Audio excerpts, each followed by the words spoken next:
நீங்கள் பார்த்துக் கொண்டிருப்பது நமது கேப்டன் டிவி. இளைஞர்களின் இதய துடிப்பு. அவங்களை மேடைக்கு கூப்பிட வேண்டிய தருணம். I would like to start with the art director of the film, C Udhayakumar அவர்கள் எங்களுக்காக அன்போடு மேடைக்கு வரவும். இந்த படத்தினுடைய கலை இயக்குனர் சி உதயகுமார் அவர்கள். Thank you so much for joining. படத்தினுடைய தொகுப்பாளர் editor NB Srikanth sir, can we please have you on the dais? படத்தினுடைய DOP NS உதயகுமார் சார் ரொம்ப அழகாக நமக்காக ஃப்ரேமிங்காக இருக்கட்டும், இன்ட்ரெஸ்டிங்காக இருந்தது, பார்க்கறதுக்கு ரொம்ப கலர்ஃபுல்லாக இருந்தது. ஒன்ஸ் அகேன் உதயகுமார் சாருக்கு வணக்கம், very very warm welcome. Thank you so much for joining. படத்தினுடைய லிரிக் ரைட்டர்ஸ் மோகன் Raja sir and Arun Bharathi sir எங்களுக்காக மேடைக்கு வரணும். அழகான வரிகள், அழுத்த திருத்தமாக இருந்தது. மீண்டும் உங்களுக்கு ஒரு பெரிய நன்றி. ட்ரெண்ட் மியூசிக்லேருந்து நமக்காக ஜிதேஷ் அவர்கள் வந்திருக்கிறாரு. ஸோ அவரும் எங்கள் கூட இணையணும்னு ஆசைப்படுறோம். another fantastic lyric writer, அவரோட இணைஞ்சு trend music. Can we please have you on the dais?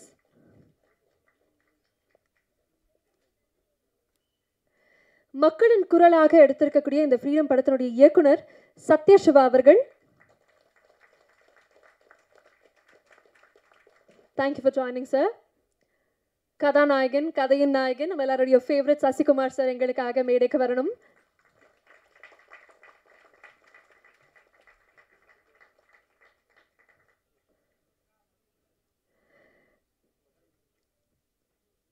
Thank you, வணக்கம், very very warm welcome to you, sir. அடுத்ததாக படத்தினுடைய தயாரிப்பாளர் விஜய் கணபதி பிக்சர்ஸ்லேருந்து பாண்டியன் பரசுராமன் அவர்கள். உங்களுக்கும் ஒரு பெரிய நன்றி. இன்னைக்கு இந்த படத்தினுடைய குழுங்கிறத தாண்டி நமக்காக ரெண்டு முக்கியமான கெஸ்ட் வந்திருக்காங்க. ஒரு நடிகர், தயாரிப்பாளர் மற்றும் டிஸ்ட்ரிபியூட்டர் டி சிவா சார் நம்ம கூட இணைஞ்சிருக்கிறாரு. அவருக்கும் ஒரு பெரிய வணக்கம், very very warm welcome. Thank you so much for joining. அதே மாதிரி மற்றொரு கெஸ்ட்டும் இணைஞ்சிருக்கிறாரு. இவரை பற்றி சொல்லணும்னா ஒரு எழுத்தாளர், ஒரு டிரெக்டர், ஒரு ப்ரொடியூசர், ஒரு வெர்சடைல் பர்சனாலிட்டி, ஃபெஃப்சியினுடைய பிரசிடென்ட்டும் கூட RK Selvamani sir. Can you please have you on the days?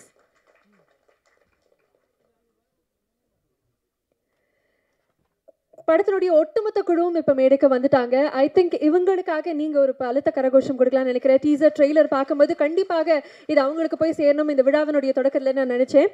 அதே மாதிரி டு ஸ்டார்ட் வித் உங்களை எல்லாருமே வெல்கம் பண்ணுறதுக்காக I would like to have the producer please எங்களுக்காக ஒரு இரு வார்த்தைகள்.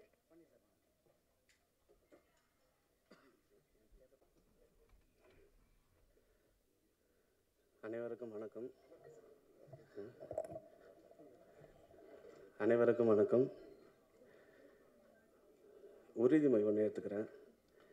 பாண்டியன் பரசுராமன் என்னும் நான், என்னுடைய நிறுவனம் விஜய் கணபதி பிக்சர்ஸ் தயாரிக்கும் ஒவ்வொரு படமும் என்னுடைய உயிரின் மேலான தமிழ்நாட்டு மக்களுக்கும் உலகத்தில் உள்ள அனைத்து மக்களுக்கும் மற்றும் அன்புள்ள பத்திரிகையாளர், தொலைக்காட்சி நிறுவனம், OTT channel, media, press, online media, offline media, திரையரங்க உரிமையாளர்கள், டிஸ்ட்ரிபியூட்டர், நான் எடுக்கும் ஒவ்வொரு படமும் அனைவருக்கும் பிடிக்கும்படி எடுத்து வெளியிடுவேன் என்று உறுதியளிக்கிறேன். நன்றி.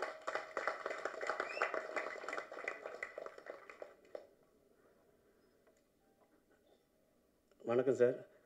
ஃப்ரீடம் படம் பண்ணியிருக்கேன் நான். ஃபஸ்ட்டு சிவா சார் டைரக்டர் கதை சொல்லும்போது பார்த்திங்கன்னா ரொம்ப நல்லா இருந்தது. அதுக்கப்புறம் சசி சார்கிட்ட ஷேர் பண்ணேன் இந்த ஸ்ரீலங்கன் படம் சார்னு சொல்லிட்டு. அதுக்கப்புறம் இது ரொம்ப இன்ட்ரெஸ்டிங்காக இருக்கும், இது யாருமே இது வரைக்கும் பண்ணதில்லை, ரொம்ப நல்லா வரும்னு சொல்லிட்டு சார் கான்ஃபிடென்ட் கொடுத்தாரு. அதன் பிறகு தான் நான் வந்துட்டு இது எனக்கு ஒரு முழு உறுதி வந்தது, கான்ஃபிடென்ட்டு. அதனால் வந்துட்டு அதுக்கப்புறம் தான் இதை ஸ்டார்ட் பண்ணி முடித்த உடனே அது ஒரு அதுக்குண்டானது என்னென்ன பண்ணணுமோ, என்னென்ன ஒர்க்கு பண்ணணுமோ டைரக்டர், ஹீரோ சார் நிறைய இந்த படத்துக்காக ரொம்ப ஹார்ட் ஒர்க் பண்ணி என்னென்ன பார்த்து ஒவ்வொரு விஷயத்தையும் கூட வந்து நல்லபடியாக பண்ணி முடிச்சு கொடுத்தாரு. டைரக்டரும் அதுக்கேற்ற மாதிரி கொஞ்சம் கம்ஃபர்டபுளாக இருந்து நல்லபடியாக படம் நல்லா வந்திருக்கு. ஆமாம். அதுக்கப்புறம் வந்துட்டு வந்தவர்கள்லாம் நன்றி சொல்லிடுறேன். சாரி. ஆர்ட் டைரக்டர் அவர்களுக்கு நன்றி, நம்ம உதயகுமார் அவர்களுக்கு, editor Srikanth, DOP NS Udhayakumar, lyric writer மோகன் Raja sir and Arun Bhai sir. Trend music Jithesh, thank you உங்கள் மியூசிக்கில் கொலாப் பண்ணதுக்கு.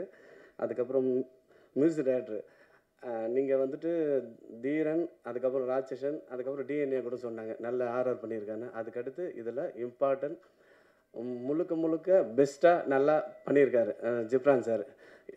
இந்த வேரியேஷனில் இது வரைக்கும் நான் அவர் படம் நிறைய படம் பார்த்துருக்கேன். இந்த வேரியேஷன் இந்த படத்தை நல்ல பேக்ரவுண்ட் மியூசிக் போட்டு நம்மளோட ஒரு சீட் நுனியில் உட்கார வச்சார். அவரோட பேக்ரவுண்ட் ஸ்கோர் ரொம்ப அருமையாக வந்திருக்கு.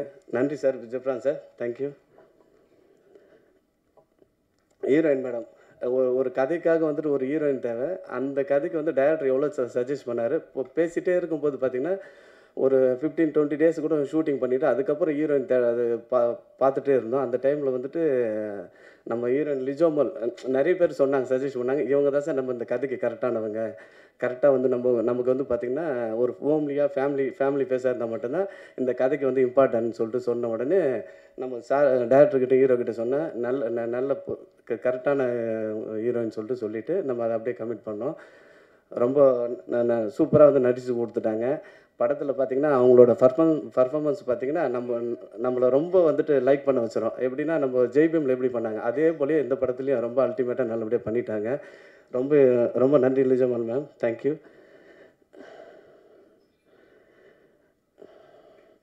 அப்புறம் டைரக்டர் அதான் நான் சொன்ன மாதிரி இந்த கதைக்காக ஒவ்வொரு நிமிஷம் எடிட்டிங்கில் உட்காந்து பார்த்து அந்த ஆர்டர் பண்ணி நல்லபடியாக வந்துட்டு ஒவ்வொரு டைம் எனக்கு நல்லபடியாக காட்டினாப்புல, காட்டிட்டு எனக்கு பிடிச்ச மாதிரி நல்லபடியாக பண்ணி கொடுத்துட்டாப்புல படம். அதுக்கடுத்து பார்த்திங்கன்னா ட்ரெய்லர், டீசர் எல்லாமே வந்துட்டு ஒரு பர்ஃபெக்டாக ஒரு ஆடியன்ஸாக மக்கள் பார்க்கும்போது நல்லா இருக்குன்றது பிடிக்குன்ற அளவுக்கு நல்லபடியாக பண்ணி கொடுத்துட்டாப்புல.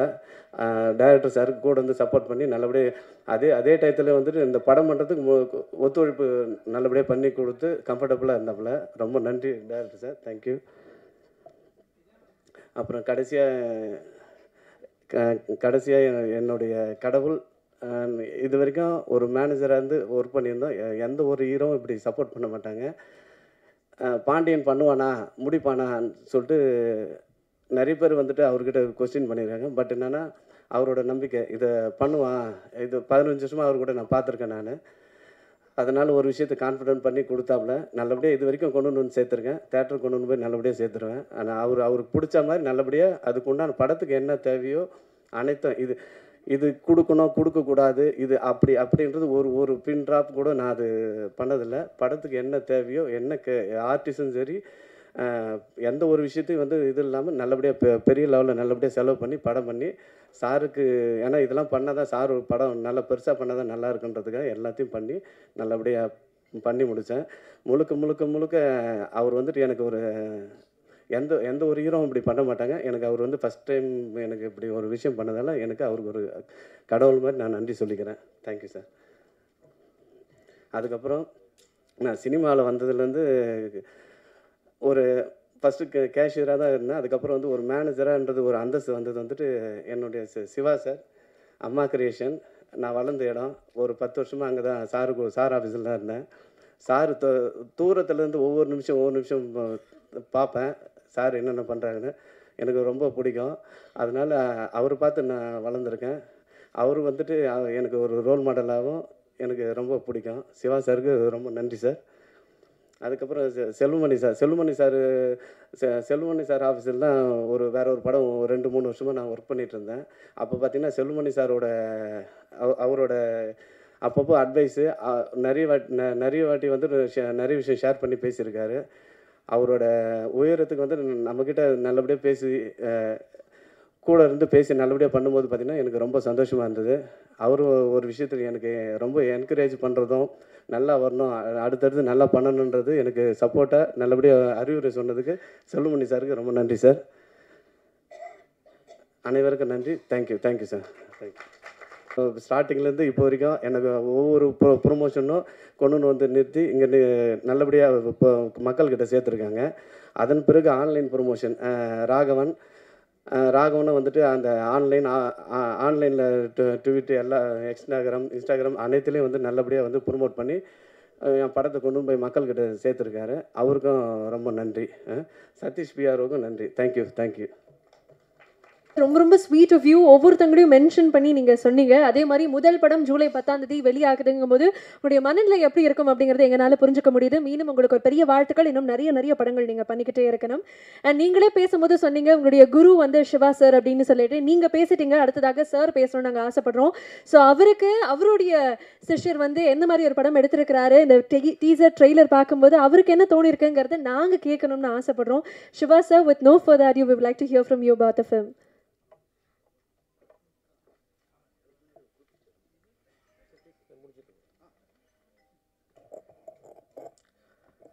அனைவருக்கும் இனிய மாலை வணக்கம். பாண்டியன் தயாரிப்பில் வந்திருக்கிற அந்த படம் எனக்கு ரொம்ப ஒரு பெருமையான ஒரு தருணம். அது பாண்டியன் வந்து என்னுடைய நிறுவனத்தில் நீண்ட நாள் பணியாற்றியிருக்கிறார். இந்த தயாரிப்பு நிர்வாகிகள் என்ன பிரச்சனை இருக்குன்னு கேட்டிங்கன்னா, திறமையானவன் நேர்மையானவனாக இருக்க மாட்டாங்க, நேர்மையானவன் திறமையானவனாக இருக்க மாட்டாங்க. இந்த ரெண்டுமே சேர்ந்தது தான் பாண்டியன். உச்சகட்டமான ஒரு நேர்மைக்கு எடுத்துக்காட்டுன்னா அது பாண்டியன்னு சொல்லலாம். அப்படி ஒரு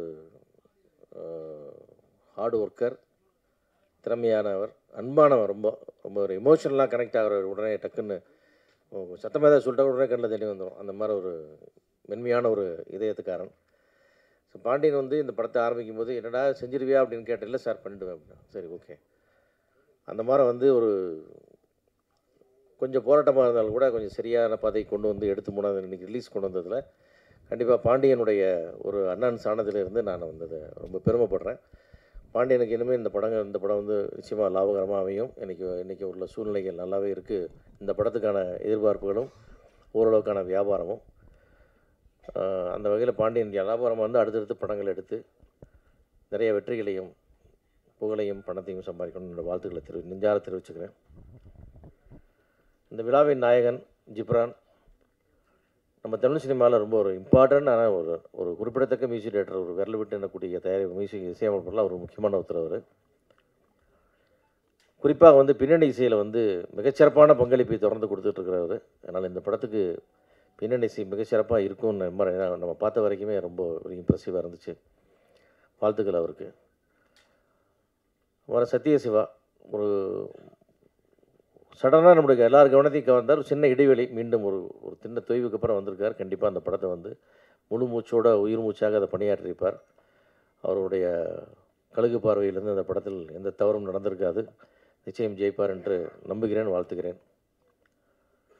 படத்தில் பணியாற்றிய எல்லா கலைஞர்களுக்கும் மற்ற ஆர்டிஸ்ட், கேமராமேன் எல்லாத்துக்குடைய வாழ்த்துக்கள். குறிப்பாக வந்து பல மேடைகளில் சொல்லியிருக்கேன், நான் மிகவும் நேசிக்கக்கூடிய மதிக்கக்கூடிய சசிகுமார் அவர்கள். அவருடைய வெற்றியை வந்து எப்போவுமே நான் ரொம்ப பர்சனலாக பார்ப்பேன். அதை நான் கொஞ்சம் எல்லா படம் ரிலீஸ் ஆனால் நம்ம ஏப்பா அப்படின்னு கேட்டு விட்ருவோம். அவர் படம் ரிலீஸ் ஆனால் மட்டும் நான் காலையிலேருந்து ஏதோ நான் டிஸ்ட்ரிபியூட்டர் மாதிரி ப்ரொடியூசர் மாதிரி 4 தியேட்டருக்கு ஃபோன் பண்ணி என் ஃப்ரெண்ட்ஸ் எல்லாம் கேட்டுட்ருப்பேன். நைட்டு வரைக்கும் பிக்கப் ஆச்சா எப்படி இருக்குது, ரூரல் எப்படி இருக்குது, சிட்டி எப்படி இருக்குன்னு கேட்டிருப்பேன். என்ன காரணம்னா அவர் ஜெயிக்கணும் அப்படின்ட்டு. ஏன்னா அவருடைய அர்ப்பணிப்பு, அவருடைய நேர்மை, அதுக்கெல்லாம் வந்து கண்டிப்பாக வந்து ஒரு மனிதன் நீண்ட காலத்துக்கு போராட முடியாது இல்லையா. அதனால் அது சீக்கிரமாக அந்த பெரிய வெற்றி ஒன்று வந்து அவருடைய அந்த ஒரு பெரிய உற்சாகத்தையும் ஊக்கத்தையும் அவருக்கு இந்த சினிமா கொடுத்துடணும் சீக்கிரம் அப்படின்னு நான் நினைப்பேன். அது அப்பப்போ நடந்தது, சின்னதாக பெருசாக ஒன்று நடந்து இப்போது நல்ல மகிழ்ச்சியாக ஒரு சுற்று பெருத்தே வந்து கொண்டிருக்கார் எங்களுக்கு சசிகுமார் சார். அடுத்த படம் கெட்டப்பன்னு சொல்லிக்கலாம் சார், ஒன்றும் பிரச்சனை இல்லை. ஆனால் நீங்கள் மகிழ்ச்சியாக இருக்கீங்கன்னு தெரியுது சார், ரொம்ப சந்தோஷமாக இருக்குது. இந்த படத்தில் பார்க்கும்போது ரொம்ப நல்லாயிருக்கு. ஆனால் அப்படியே பார்த்தோம்னா அப்படியே டூரிஸ்ட் ஃபேமிலியோட சீரியஸ் வெர்ஷன் மாதிரி ஒன்று ஃபீல் பண்ணோம். ரொம்ப நல்லா இருந்தது, உங்களுடைய தோற்றம் எல்லாமே நல்லா இருந்தது.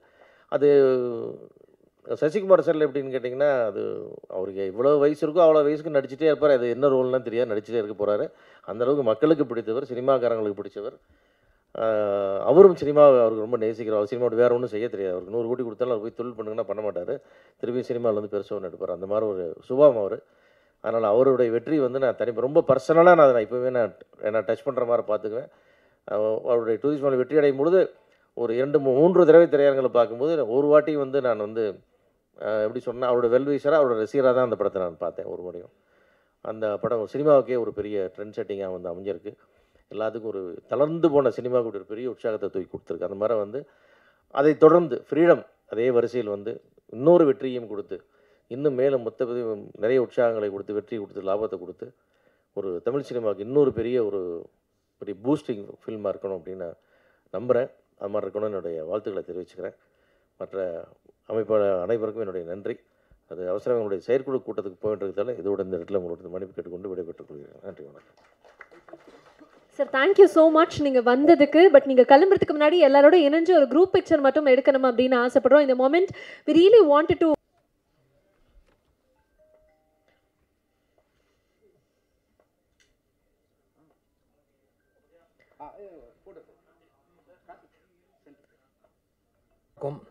படத்தில் ஃபஸ்ட்டு வந்து பாண்டியன் சார் தான் தேங்க்ஸ் சொல்லணும். அதேமாதிரி டேரக்டர் கழுகு படத்துலேயும் ரொம்ப இம்ப்ரெஸ் தான் வருது. அவர் அவ்வளோ சீக்கிரம் லைட் பண்ணாலும் அவர் வந்து லைட்லாம் எல்லாத்தையுமே ஃபுல்லாக கான்ட்ராஸ்ட்டாக வேணுன்றதுல ரொம்ப ஆட முடிச்சு மேக்கிங்கில் ரொம்ப ஸ்ட்ராங்காகவே இருந்தோம். அதுக்கப்புறம் ஆர்ட் டைரக்டர் ரொம்ப ஒரு செட்டு ஒன்று பிளான் பண்ணியிருந்தோம். அது வந்து எப்படின்னா ஈவிப்பில் கிரவுண்ட் லெவலில் ஒரு 8 அடி ஃபீட்டு ஆழம் தோண்டி அதில் தான் செட்டு பிளான் பண்ணியிருந்தோம். அது அந்த ஈவிபியை டென்ஷன் ஆகிற அளவுக்கு கிட்டத்தட்ட ஒரு 100 ஃபீட்டுக்கு 8 ஃபீட்டில் ஃபுல் லைனாக ரொம்பவே பள்ளம் தோண்டி அதில் சசிகுமார் சார் ரொம்பவே ஹார்ட் ஒர்க் பண்ணார். அதில் முட்டி போட்டுனே ரொம்ப வேகமாகவும் போனோம். அந்த மேக்கிங்லாம் ரொம்ப ஸ்ட்ராங்காக நல்லா இருந்தது. அது Ghibran sir it's very impress, my favourite music director. அவர் தான் எடுத்த படம் அந்த அடுத்த லெவலுக்கு போயிருக்கு. தேங்க்யூ பாண்டியன் சாருக்கு ரொம்ப தேங்க் பண்ணுறேன். தேங்க்யூ. இந்த படம் வந்து ஆக்சுவலி ரொம்ப லாங் முன்னாடியே நாங்கள் பேசி ஆரம்பித்து படம் ஷூட்டில் இருக்கும்போதே நாங்கள் சைன் பண்ணோம் டென் மியூசிக். அதுக்கு காரணமாக இருந்தால் முன்னாடி சங்கர் இங்கே இருக்காருன்னு நினைக்கிறேன். அவருக்கு ஒரு நன்றி. ஏன்னா அவர் தான் எனக்கு ப்ரொடியூசர் அண்ட் டைரக்டர் சாரை ரெஃபர் பண்ணார். அண்ட் முக்கியமாக ப்ரொடியூசர் சார் ரொம்ப தேங்க்யூ. ஏன்னா அவர் ரொம்ப கஷ்டப்பட்டு அவர் ரொம்ப வருஷம் ஹார்ட் ஒர்க் பண்ணி இந்த படத்தை ஒரு ப்ரொடியூசராக நின்று எவ்வளோ ஹார்ட் ஒர்க் பண்ணி கொண்டு வந்திருக்காருன்னு தெரியும். ஸோ நீங்களாம் தான் அந்த படத்துக்கு கண்டிப்பாக சப்போர்ட் பண்ணணும். நல்லதாக பார்த்து எழுதுங்க. நீங்கள் எழுதுறதுல தான் ஆடியன்ஸ் உள்ளே வராங்க. அண்ட் முக்கியமாக என்னோடய ஃபேவரட் மியூசிக் டைரக்டர் கூட நான் ஒரு பிஸ்னஸ் பண்ணுறேன்றதில் ரொம்ப வெரி ஹாப்பி. அண்ட் அவர் நீங்கள் இப்போ பார்த்ததில் வந்து 2 சாங் பார்த்துருப்பீங்க. அது மட்டும் இல்லாமல் ஒரு 3 சாங் இன்னும் இருக்குது. அது இன்றைக்கி ஈவினிங் லான்ச் முடிச்சதுக்கப்புறம் உங்களுக்கு டென் மியூசிக் சேனலில் லைவ் ஆகும். அண்ட் வெற்றி படங்களாக கொடுத்துட்ருக்க சசிகுமார் சாருக்கு மீண்டும் வாழ்த்துக்கள் அண்ட் நன்றி. அண்ட் கேரளா இண்டஸ்ட்ரியிலேருந்து லிஜமோல் மேம் அவங்க அங்கே நிறைய வெற்றி படங்கள் கொடுத்து இப்போ தமிழுக்கு வந்து நிறைய வெற்றி படங்கள் கொடுத்துட்ருக்க மேம்க்கும் நன்றி. அண்ட் ஆல்சோ சத்யசிவா சார், அவர் வந்து இந்த படத்துக்கு நிறைய ப்ரொமோஷன்ஸ்லேருந்து எனக்கு சின்ன சின்ன ஐடியாஸ்லேருந்து எங்களுக்கு எப்படி கொண்டு போகணும் எல்லாமே அவர் தான் ஆரம்பத்துலேருந்து நிறைய சப்போர்ட்ஸ் பண்ணிகிட்ருக்காரு. அண்ட் முக்கியமாக விஜய் ராகவன் பிரதர் ரொம்ப நன்றி. ஏன்னா சொல்லணும், ப்ரொடியூசர் டீம் எல்லாமே ரொம்ப பிஸியாக இருக்கும்போது எங்களுக்கு எல்லா டெலிவரபிள்ஸ்லேருந்து டே அண்ட் நைட் ரொம்ப ஹெல்ப் பண்ண ராகவன் பிரதருக்கு ரொம்ப நன்றி. அண்ட் ஆல்சோ இந்த படம் நான் கொண்டு போய் கம்பெனியில் பேசும்போது லேபிளில் டென் மியூசிக்கில் பேசும்போது எங்களோட எம்டி அதை புரிஞ்சுக்கிட்டு எப்படி பண்ணலான்றதுக்கெலாம் சப்போர்ட் பண்ண ராஜா ராமமூர்த்தி அவர்களுக்கும் நன்றி. என்னோட டீம் இங்கே உட்காந்துட்ருக்காங்க, அவங்களுக்கும் நன்றி, தேங்க்யூ. ஏன்னா அவங்களும் டே அண்ட் நைட் ஃபுல்லாக சப்போர்ட் பண்ணிகிட்ருக்காங்க. படம் கண்டிப்பாக 10th ஜூலை எல்லாருமே தியேட்டரில் போய் பாருங்கள். சாங்ஸ்லாம் அருமையாக வந்திருக்கு. தயவு செஞ்சு உங்களோட சப்போர்ட்ஸ் கொடுங்க. கண்டிப்பாக படம் தியேட்டரில் இருக்கும்போதே போய் சப்போர்ட் பண்ணுங்கள். நன்றி, வணக்கம்.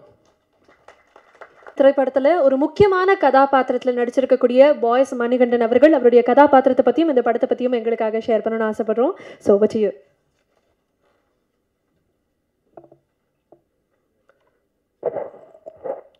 வணக்கங்க. இந்த படம் வந்து ஒரு ப்ரொடியூசர் சாருக்கும் சரி, டைரக்டர் சாருக்கும் சரி, சசி சாருக்கும் சரி, எல்லாருக்குமே ஒரு கைண்ட் ஆஃப் அந்த படத்தோட பேர் இப்படி ஃப்ரீடம்னு இருக்கிறதுனாலே கொஞ்சம் ஒரு போராட்டமாக தான் இருந்துச்சு. பட் அந்த ஸ்ட்ரகிள் எல்லாம் தாண்டி இப்போ வந்து இந்த படம் ரிலீஸ் டைமுக்கு வந்தது எங்களுக்குலாம் ஒரு ஃப்ரீடம் கிடைச்ச மாதிரி தான் ஃபீல் ஆகுது எனக்கு. And I'm very happy to work with Sasi sir. And Sasi sir தான் எனக்கு ஃபஸ்ட்டு அதை ஒரு ஆப்பர்ச்சுனிட்டி மாதிரி முதல்ல ஃபோன் பண்ணி அவர் தான் எனக்கு இந்த ப்ராஜெக்டில் வந்து சேர்த்துக்கிட்டாப்புல என்னோடய இன்டர்வியூ ஒன்று பார்த்து. ஸோ ஐம் ரொம்ப சந்தோஷம் சார் கூட ஒர்க் பண்ணது. And thank you Sathyasiva sir and producer சாருக்கும் தேங்க்ஸ். அண்ட் கோ ஆர்டிஸ்ட் எல்லாருக்கும் தேங்க்ஸுங்க. தேங்க்யூ. எல்லாத்துக்கும் மாலை வணக்கம். பாண்டியன் சார், மேடையில் இருக்கிற RK Selvamani sir, Pandiyan sir வந்து ஆஃபீஸில் கூப்பிட்டு இது மாதிரி படம் ஆரம்பிக்க போகிறோன்னு சொல்லிட்டு முதல்ல ஒரு அட்வான்ஸ் கொடுத்து அதில் ஆரம்பித்தது ஜூலை 13 நினைக்கிறேன். ஜூலை 13, 2022 ஸ்டார்ட் பண்ணது பூஜை போட்டு. ஆனால் அது உங்களுக்கு ஸ்க்ரீனில் பார்க்கும்போது தெரியாது. ஒரு தயாரிப்பாளராக, ஒரு மேனேஜராக இருந்துட்டு, ஒரு ப்ரொடக்ஷன் மேனேஜராக இருந்துட்டு ஒரு தயாரிப்பாளர் ஆகிறது எவ்வளோ பெரிய ஸ்ட்ரகிள் என்னன்னு தெரியும். அதை தொடர்ந்து அந்த படத்தை விடாமல் ஒரு அவரோட ஸ்ட்ரகிள், அவர் சூழ்நிலை, அங்கே ஷூட்டிங் நடத்துகிற ஒவ்வொரு நாளும் அவர் போராடுறது, எல்லா விஷயமும் இன்றைக்கி இந்த ட்ரெய்லர்லேயும் இந்த சாங்கையும் பார்க்கும்போது எதுவுமே தெரில. உண்மையாகவே அவ்வளோ கஷ்டம் இதுக்காக ப்ரொடியூசர் ஆகும். டைரக்டர் சார், நான் இதுக்கு மேலே வேலை பார்த்த டைரக்டர்கள்லாம் கொஞ்சம் ஸ்பாட்டில் கொஞ்சம் அமைதியாக இருப்பாங்க, இதாக இருக்கும். இவர்கிட்ட ஃபஸ்ட்டு ஒர்க் பண்ணுறது எனக்கு கொஞ்சம் சிரமமாக இருந்தது. அப்படியே நான் என்னடா அது, ஆல்ரெடி ஸ்மோக் பண்ணிகிட்டு இருந்தேன், செயின் ஸ்மோக்கை நான் விட்டேன். இதில் தான் வந்து நான் தம்மை மறுபடியும் பழக ஆரம்பிச்சுட்டு, இல்லை கண்டினியூ பண்ணலை, அது முடிச்சுட்டு போய் ஏதாவது ஒன்று பண்ணணும் இப்போ அப்படியே கூலாகிறதுக்குன்னு சொல்லிட்டு ஏதாவது சிகரெட் வாங்கி அடிச்சுட்ருப்போம். பக்கத்தில் குணா இருப்பார், அந்த மாதிரி இது மாதிரி பயங்கர ஸ்ட்ரகிளாக நிறையா ஹேண்டில் பண்ணுறதா ஒரு எப்படி அவர் சொல்கிற மாதிரி நம்ம பண்ணுறதுன்றது ஒரு இது இருந்தது. பயங்கர கஷ்டமாக இருந்தது. எனக்குமே வந்து ஒரு நடிகராக நம்ம ஒரு படம் கமிட் பண்ணும்போது யார் ப்ரொடியூசரு, யார் டைரக்டரு, யார் ஹீரோவாக பண்ணுறான், இதெல்லாம் பார்த்துட்டு சரி நம்ம இந்த ப்ராஜெக்ட் பண்ணுறோன்னா இதுக்கு இடையில வேறு எதுவும் பண்ணிட வேணாம், சரி இது ஒன்று நமக்கு ஒரு நல்ல பேர் வரும் அப்படின்னு சொல்லி தான் ஏற்றுவோம். மற்றவங்க எப்படின்னு தெரியல, நான் கமிட் பண்ணுறது வந்து வரதை ஃபுல்லாக கமிட் பண்ணுறது கிடையாது. ஒரு 5 படம் வந்ததுன்னா சரி இது ஒன்று பண்ணுவோம், அதுக்கு இடையில வேறு அது கமிட் ஆகும்போது கேட்டுறது, சார் எனக்கு இப்போ வந்து ஆகஸ்ட்டோட முடியுமா சார், இல்லை செப்டம்பர் இருக்குன்னா சொல்லுங்கள், அந்த ஒரு மாதம் நான் வேறு எதுவும் பண்ணல. ஏன்னா எல்லா படத்துலையும் பண்ணிவிட்டு கண்டினியூட்டியாக ஒன்றும் ஃபாலோ பண்ண முடியாது. சம்பாரிச்சிடலாம், பட் நம்ம அந்த ப்ராஜெக்டில் பார்க்கும்போது என்னென்ன நம்மளோட அவுட்புட்டு பெருசாக இருக்காத மாதிரி இருக்குன்றதுனால ரொம்ப செலக்டிவாக தான் பண்ணுறது. இதில் வந்து டைரக்டர் சார் வந்து கூப்பிட்டு, ஆனால் அவரோட இது புரிஞ்சுக்கிட்டு அதுக்கப்புறம் நம்ம வரது சில இதாக இருந்தது. பட் ஆனால் அவுட்புட்டாக வரும்போது சரி இந்த படத்துக்காக இன்னும் கொஞ்சம் கூட நம்ம இருந்திருக்கலாமேன்ற மாதிரி ஒரு ஃபீல் ஆனது. தேங்க்யூ சார் அந்த வாய்ப்பு கொடுத்ததுக்கு. ஆர்ட் டைரக்டர் ரொம்ப பிரமாதமான ஒரு ஆமாம். ஏன்னா அது அங்கே செட்டு நம்ம இங்கே ஆல்ரெடி போட்டிருந்த செட்டில் இருந்து அங்கே நாங்கள் அந்த ஜெயிலில் எப்படி தங்க வச்சுருப்பாங்க, அவங்க இருக்கிற செட்டப் எல்லாமே ரொம்ப சூப்பராக பண்ணியிருந்தார். கண்டிப்பாக அந்த வருஷத்துக்கான எல்லா விருதும் உங்களுக்கு வரணும். டிஓபி சார் எப்படி டைரக்டருக்கு இப்படி ஒரு பொறுமையான டீமை கண்டுபிடிச்சாருன்னு தெரில. டைரக்டருக்கு அவங்க அதுக்கு ஏற்ற மாதிரி டைரக்டர்கிட்ட வேலை பார்க்குற லிரிக்ஸ் ரைட்டரு எல்லா பேருமே அவருக்கு ஏற்ற மாதிரி கரெக்டான ஆட்களை அமைஞ்சிட்டாங்க. இவர் ஸ்பாட்டில் டைரக்டர் மட்டும்தான் சத்தம் வரும். நமக்கு எப்படின்னா இப்போ ஷூட்டிங் ஸ்பாட்டில் அப்படி கத்தும் போது இப்படி அப்படி இந்த லோ பிபி வந்து போகும். ஷோ என்னடா நைட்டு தூங்குவோம், காலைல ஷூட்டிங்கா என்ன படம், சத்ய சிவா சார் படமா, அந்த மாத்திரை 2 கொடுப்பா வாங்கி போட்டு அப்படி ஜெபம்லாம் பண்ணதே கிடையாது. ஆண்டவா இன்னைக்கு ஸ்பாட்டில் வந்து எந்த ஒரு சத்தம் வந்துடக்கூடாது, எந்த ஒரு நம்மளும் டென்ஷனாக கூட அவரும் டென்ஷன் ஆகக்கூடாது, நல்லபடியாக அந்த நாள் முடியணும், இப்படி தான் கிளம்பி வர்றது. ஆனால் சில ஷூட்டிங்க்கு நம்ம போகும்போது ஷூட்டிங்காக வேகமாக எடுத்துகிட்டு பேக்கை வச்சுட்டு என்னென்ன தூக்கிட்டு ஜாலியாக போட்டு டீயை சாப்பிட்டு வாடையை நிப்பாட்டு அப்படி போவோம். இங்கே வந்து மட்டும்தான் எனக்கு அப்படியே ஒரு மாதிரி இப்படியாவது முடிச்சிடும்டா அதை இருந்து. பட் அவுட்புட்டாக நல்லா வந்திருக்குது. லிரிக்ஸ் 2 பேருமே சூப்பராக இருந்துருங்க சார்.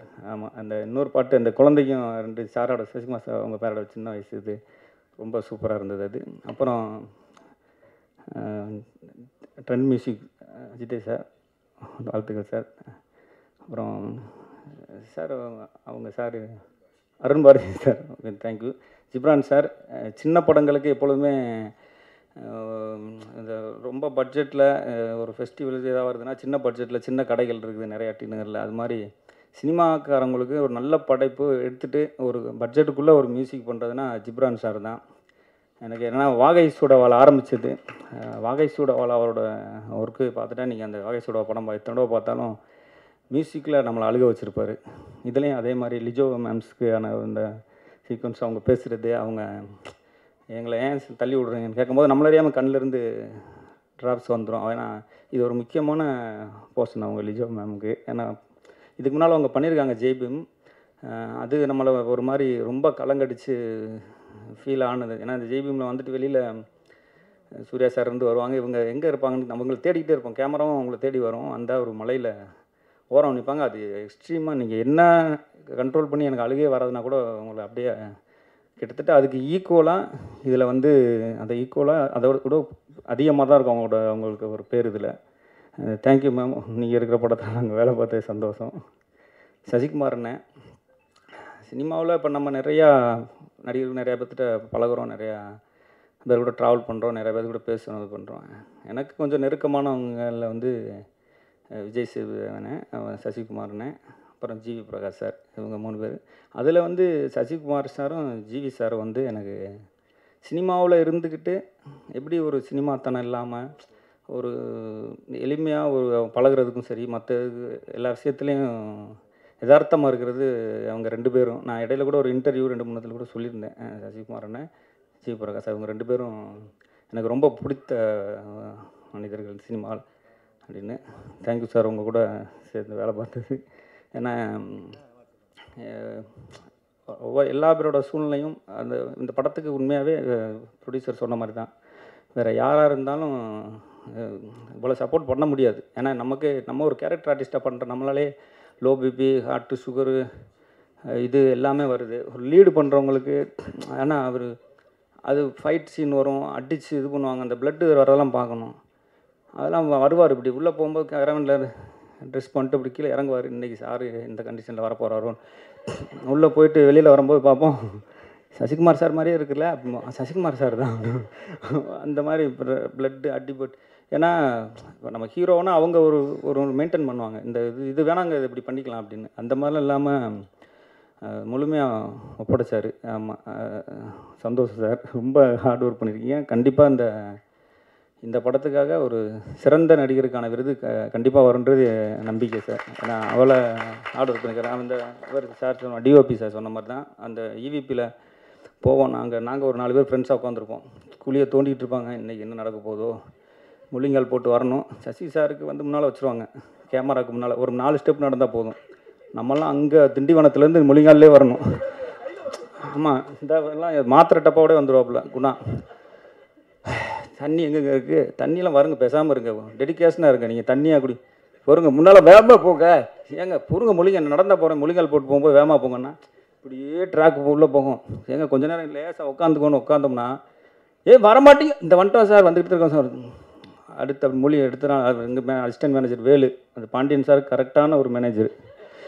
சார் எவ்வளோ நேரம் ஆச்சுன்னு பாரு, எங்கள் பொறுங்க இப்போ தாங்க டி நகர் சிக்னல் தாண்டி வந்து பயங்கர டிராஃபிக்குங்க, போனால் அங்கே 2 மணி நேரம் சும்மா உட்காந்துருப்போம். அப்போ தான் தோண்டி அதெல்லாம் முடித்து அந்த அது பெரியது சொன்ன மாதிரி பெரிய பள்ளம், அது ஒரு பள்ளத்தாக்கு மாதிரி கால்வாய் மாதிரி.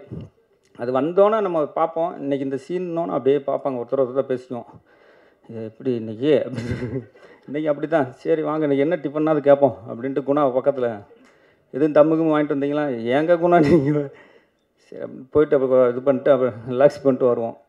ஏன்னா ஒரு அந்த ஸ்பாட்டை கடத்துறது. அந்த மாதிரி இங்கே செட் ஒர்க் பண்ணுறதும் சரி, அங்கே பண்ணதும் சரி. அப்புறம் இன்னொரு இடத்துல நம்ம இந்த வண்டலூரை தாண்டி ஒரு இடத்துல எடுத்தோம், அந்த இது பண்ணுறது. அப்புறம் இங்கே நம்ம எக்மோரில் எடுத்த அந்த காலேஜ் சீக்வன்ஸ் எல்லாமே பயங்கர கஷ்டமானது. டிஓபிஸாக தான் பெரிய ஒரு சவாலானதாக இருந்திருக்கும் அந்த இதெல்லாம் பண்ணுறதுக்கு. சந்தோஷம் சார். ஆர்கே செல்வமணி சார், நான் சென்னை வந்த புதுசில் ஆர் செல்வராஜ் சார்கிட்ட வேலை பார்த்தேன்.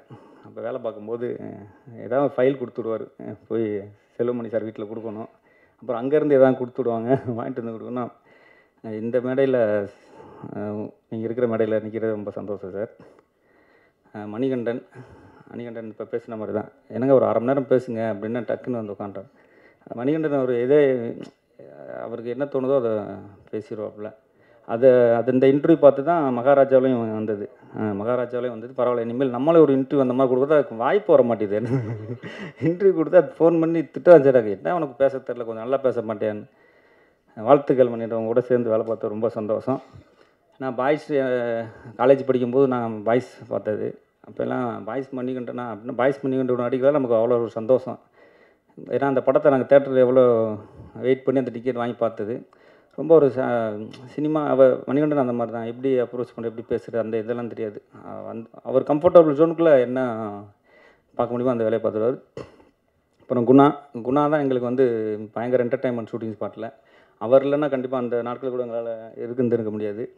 அப்புறம் அவங்க நடிச்சிருக்காங்க தீபா பாஸ்கர், அப்புறம் ஷாலினி இவங்கெல்லாம் ஒரு முக்கியமான ரோல் பண்ணியிருக்காங்க. மற்ற நிறைய அசிஸ்டன்ட் டைரக்டர்ஸு, கோ டைரக்டர், மற்ற எல்லா பேர்த்துக்கும் நன்றி. வாய்ப்பு வழங்கிய ப்ரொடியூசருக்கும் டைரக்டர் ரொம்ப நன்றி. தேங்க்யூ.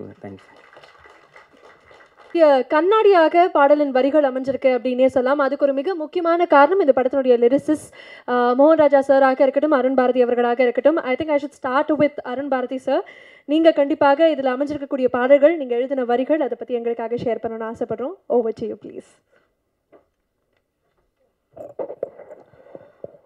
பத்திரிகை, தொலைக்காட்சி, ஊடக, இணைய நண்பர்கள் அனைவருக்கும் என் இதயத்தின் அடியாளத்திலிருந்து அன்பு வணக்கம். ரொம்ப கனமான மேடை. இப்போ அவர் வந்து பேசிட்டு போனதில் கொஞ்சம் ரொம்ப லேஸ் ஆக்கிட்டாருன்னு நினைக்கிறேன். எனக்கு இந்த ஃப்ரீடம் படத்தில் வாய்ப்பு கிடைச்சதுக்காக தயாரிப்பாளர் பாண்டியன் சார், அப்புறம் இயக்குனர் சத்யசிவா சார், அப்புறம் மியூசிக் டைரக்டர் ஜிப்ரன் சார், எல்லாருக்குமே நான் நிறைய நன்றி சொல்ல கடமைப்பட்டிருக்கேன். இலங்கை போர் உச்சத்தில் இருக்கும்போது அண்ணன் அறிவுமதி அவர்கள் ஒரு அரை கம்பத்தில் தொப்புள் கொடி அப்படின்னு சொல்லி ஒரு புத்தகம் தொகுத்தார். அதில் நான் ஒரு கவிதை எழுதியிருந்தேன். போதிமர நிழலில் புத்தருக்கு நரபலி, அப்பாவின் மண்டை ஓடு, சிங்களனின் மாமிசவரி, அறுபட்டு கிடக்கிறது அம்மாவின் மார்பு, பிறப்புறுப்பில் துப்பாக்கி, நிர்வாணமாக அக்கா சடலம், மலவாசல் வழி இரும்பு கம்பி, எப்படி துடித்தானோ என் ஆசை தம்பி, சொந்த மண்ணில் உயிரின் வேர்களை பிடுங்கி எறிகிற அசைவ பூமி, தப்பி பிழைத்து கரையேறினேன், இங்கோ எனக்கு அகதி அனாதை விசாரணை அப்படின்னு சொல்லி அந்த கவிதை எழுதினேன். இதை கைதட்டலுக்காக சொல்லலை, ரொம்ப ஒரு வழியோட விசாரணை கைதிகளை குற்றவாளியாக பார்க்கக்கூடிய ஒரு மனோபாவம் இருக்குது. இன்றைக்கி கரண்ட்டில் பார்த்துட்டு இருக்கக்கூடிய அஜித்குமார் நியூஸ்லேருந்து நமக்கு எல்லாமே தெரியும். ஸோ அந்த மாதிரியான ஒரு கனமான சப்ஜெக்டை இயக்குனர் எடுத்திருக்கிறாரு. அதற்காகவே அவரை ஒரு மிகப்பெரிய பாராட்டுதல்கள் நம்ம தெரிவிக்கலாம். ஸோ அதுக்காகவே உங்களுக்கு மிகப்பெரிய வாழ்த்துக்கள் சார். நன்றி சார். முதல் முறையாக நான் சசிகுமார் சார் படத்தில் பாட்டு எழுதுகிறேன். ஸோ ரொம்ப நன்றி சார். தொடர்ந்து உங்களோட நான் இணையணும். அதுக்கப்புறம் ஜிப்ரான் சார், அவர் எனக்கு ரொம்ப நாள் தெரியும் அப்படின்னாலும் அவர் கூடயும் எனக்கு முதல் முறையாக இணையக்கூடிய ஒரு மேடை அப்படின்றதுனால இந்த மேடை எனக்கு ரொம்ப புதுசாகவும் ரொம்ப சிறப்பாகவும் இருக்குது. மோகன்ராஜன் சாரோட பாடல் வரிகள், சினேகன் சார் அவரோட பாடல் வரிகள் எல்லாமே ரொம்ப நல்லா இருக்குது. அந்த தாலாட்டு பாட்டில் எனக்கு அந்த வரி ரொம்ப பிடிச்சிருந்தது. அந்த அருகம்புல்லும் சிகரமே எறும்பை கேளு அது சொல்லுமே அப்படின்னு சொல்லி அது ரொம்ப பிடிச்சிருந்தது. ஸோ ஒட்டுமொத்த படக்குழுவினருக்கும் என்னுடைய அன்பும் வாழ்த்துக்களும். நன்றி, வணக்கம். மீண்டும் இந்த படத்தில் நீங்கள் இணைஞ்சது எங்களுக்கு ஒரு பெரிய பெருமையாக இருக்குது. நீங்கள் உங்களுடைய அனுபவத்தை எங்களுக்காக ஷேர் பண்ணணும்னு ஆசைப்படுறோம். மோகன் Raja sir, over to you please.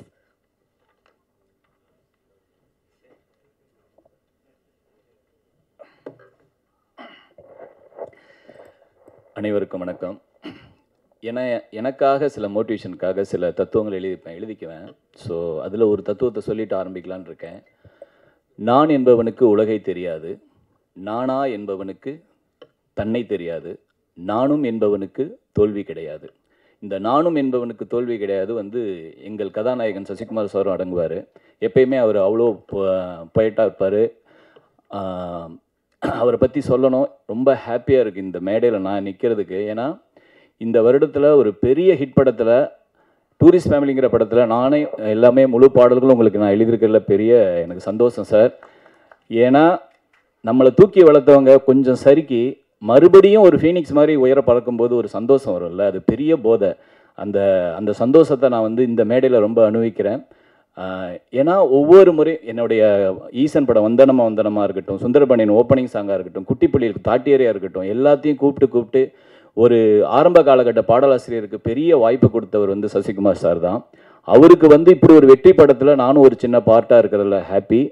அந்த படத்துக்கு அப்புறம் இன்னொரு படமாக வர்றது ஃப்ரீடம். அந்த படத்துலேயும் நான் ஒரு பாடல் எழுதியிருக்கிறேன் அப்படிங்கிறதுல எனக்கு பெரிய பெரிய மகிழ்ச்சி சார். ரொம்ப இன்னும் நான் உங்களோட தொடர்ந்து வேலை செய்யணும். அருண் பாரதி சொன்னார், இது நான் உங்களோட சேர்கிற முதல் படம்னு. என்னோட முதல் பாடல் வெற்றி பாடலே உங்களோட தான். அது எனக்கு ஒரு பெரிய பரிசா நான் என் வாழ்க்கை கொடுத்ததான் நினச்சிக்கிறேன். இந்த படத்தில் சினேகன் சார் ஒரு லவ் சாங் எழுதியிருக்காரு. அதில் நீங்கள் எத்தனை பேர் அதை கவனிச்சிங்கன்னு தெரியல. 2வது சரணத்தில் ஒரு அகதியோட அதை 4 வரிகளில் சூப்பராக சொல்லியிருப்பார். அண்ணன் இங்கே இல்லை, ஸ்டேஜில் இல்லை, இருந்தாலும் அதை நான் பதிவு பண்ணணும்னு ஆசைப்பட்றேன். நிலமற்ற நிலத்தில் நின்றாலும் காதல் நீங்காத நிழலை தருகிறதே எங்கும், ராவண தேசத்து ராஜா ராணி பரிவாரம் இல்லாமல் வருதே பவனி அப்படின்னு எழுதியிருப்பார். அது கதைக்கும் சூப்பராக பொருந்திருக்கு. ஏன்னா முதல்ல வந்து இந்த வரிகளை செலக்ட் பண்ண இசையமைப்பாளருக்கும் சத்யசிவா சாருக்கும் பெரிய நன்றி சொல்லிக்கிறேன். ஏன்னா என்னதான் கவிஞர்கள் எழுதினாலும் அதை ஓகே பண்ணுற இடத்துல நீங்கள் 2 பேர் தான் இருக்கீங்க சார். ஸோ இந்த வரிகளை நீங்கள் சினேகன் சாருக்கு ஓகே பண்ணதுக்கு ரொம்ப ரொம்ப நன்றி. அவர் சார்பாக நான் சொல்லிக்கிறேன். அதுக்கு அடுத்தது வந்து பார்த்திங்கன்னா என்னோட பாடல் தாலாட்டு பாடல். இந்த பாடலை பற்றி நான் டூரிஸ்ட் ஃபேமிலி வந்து ஷூட்டிங் ஸ்பாட்டில் வந்து சசிகுமார் சாருக்கு சொன்னேன். சார் அந்த தாலாட்டு பாட்டு நான் தான் எழுதியிருக்கேன். அப்படியா, சூப்பராக, அது ரொம்ப பிடிக்கும் அப்படின்னாரு. இப்போ அந்த வரிகளை பார்த்துட்டு ஏய் நம்ம பாட்டிலேருந்தே ஒரு வரியை தூக்கி போட்டேன்னு சொல்லி என்னை ஞாபகப்படுத்தி சொன்னார். அது நான் சொல்லிடுறேன் இந்த லைனை. தப்பி வந்த தங்க நிலவை அஞ்சி அழ விட்டது யாரோ, துள்ளி வந்த வண்ண நிலவை ஒண்டி நிற்க வச்சது யாரோ, வாழ்வை எண்ணி வருந்தாதே வானம் அது சுருங்காதே, அருகம்புல்லும் சிகரமே எறும்ப கேளு சொல்லுமே. இந்த அருகம்புல்லும் சிகரமே தான் வேறொரு வடிவத்தில் சாரோட வெற்றிவேல் படத்தில் ஓப்பனிங் சாங்கில் எழுதியிருப்பேன்.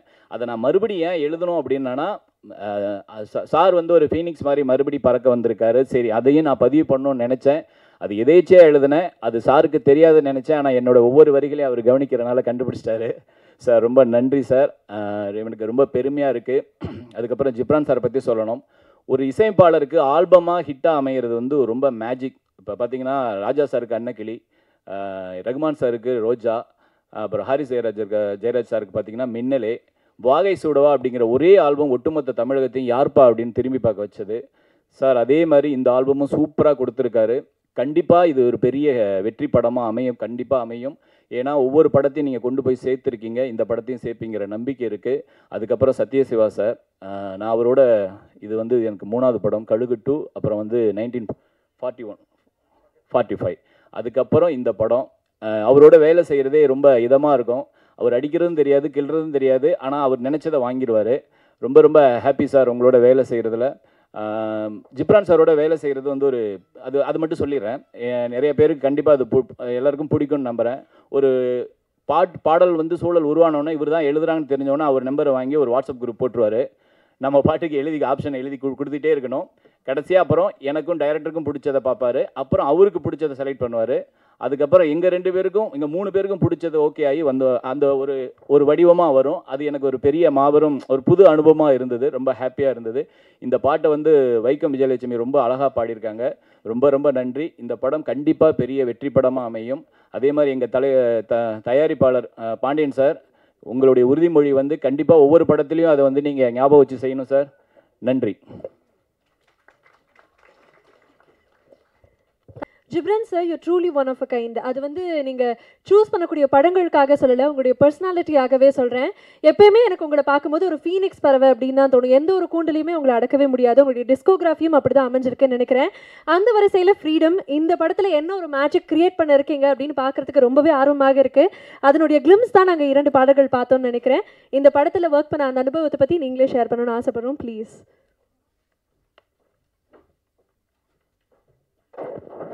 எல்லாருக்கும் வணக்கம். ஃபர்ஸ்ட் எல்லாருமே பாண்டியன் சார் பற்றி சொன்னாங்க. இன்ஃபேக்ட் நாங்கள் வந்து இதுக்கு முன்னாடி படம் ஆரம்பிக்கிறதுக்கு முன்னாடி எனக்கு படத்தை பற்றி சிவா வந்து ஒரு லைன் சொல்லியிருந்தார். பட் ஆனால் சிவா அவர் சொன்னதை விட ரொம்ப எக்ஸைட்டிங்காக எனக்கு இந்த ஸ்கிரிப்ட் லைனை வந்து பாண்டியன் அவர் தான் நரேட் பண்ணார்.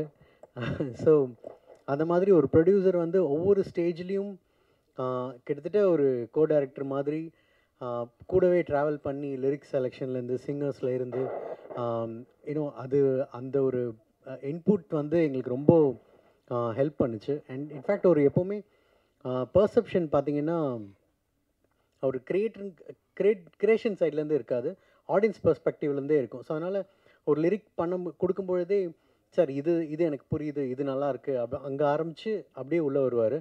ஸோ தட் ஹெல்ப் பண்ணுச்சு. அண்ட் அவர் மனநிலை எப்படி இருக்குன்னு உண்மையிலே எனக்கு இப்போ எனக்கு அண்டர்ஸ்டாண்ட் பண்ண முடியுது. கண்டிப்பாக இப்போ ஒவ்வொரு படம் முடியும் பொழுதும் அந்த வெள்ளிக்கிழமை அது ரிலீஸ் ஆகும்போது கொஞ்சம் ஒரு நம்ம மைண்ட் செட் வச்சே நமக்கு தெரிஞ்சிடலாம், ஓகே இந்த படத்து மேலே நம்ம எவ்வளோ கான்ஃபிடென்ஸ் வச்சுருக்கோம், ஓகே ஓடுமா ஓடாதா அப்படிங்கிறது. பட் ஆனால் இப்போது நெக்ஸ்ட் வீக் ரிலீஸ் ஆகுது, கொஞ்சம் ரிலாக்ஸ்டாக இருக்கேன். ஓகே ஏன்னா அப்படின்னா ஓகே தட் மீன்ஸ் படம் நல்லா வந்திருக்கு. And thank you sir. அண்ட் சத்யம் சிவா அவர் கூட பேக் டு பேக் நாங்கள் ஒர்க் பண்ணுறோம். பட் இவன் ஆண்டனி சொன்ன ஃபேஸ் நான் பார்த்ததே கிடையாது. ஏன்னா என்கிட்ட எப்பவுமே ரொம்ப சாஃப்டாக பேசுவார். பட் ஆனால் என்னோட இன்ஜினியர் பார்த்துருக்காங்க. ஸோ வெஸ்லி சொல்லுவார், சார் ஐயோ பயங்கர டெரர். அப்படியா? இல்லை நான் பார்த்ததே இல்லாமல். பட் ஆனால் இது அவர் சொன்னது, அவருக்கு வேலை வாங்குறது வந்து அது அவருக்கு ரொம்ப ரொம்ப ஸ்மூத்தாக வரும். அவருக்கு என்ன தேவையோ அது அவ்வளோ அழகாக தெளிவாக கன்வே பண்ணுவார். பட் இந்த படம் வந்து ஒரு காம்ப்ளெக்ஸ் என்ன சொல்கிற ஒரு ஹெவியான ஒரு சப்ஜெக்டை ஹேண்டில் பண்ணுது. அது நினச்சிருந்தா கொஞ்சம் அப்படியே ஒரு கான்ட்ரவர்ஷியல் ஜோனுக்குள்ளேயும் போயிருக்கலாம். பட் அதை ரொம்ப அழகாக ஹேண்டில் பண்ணி இன்னும் லாஸ்ட் வரைக்கும் ஒரு த்ரில்லராக அதை எடுத்திருக்காரு. அண்ட் ரொம்ப நல்லா வந்திருக்கு. And Sasi sir, thanks lot sir.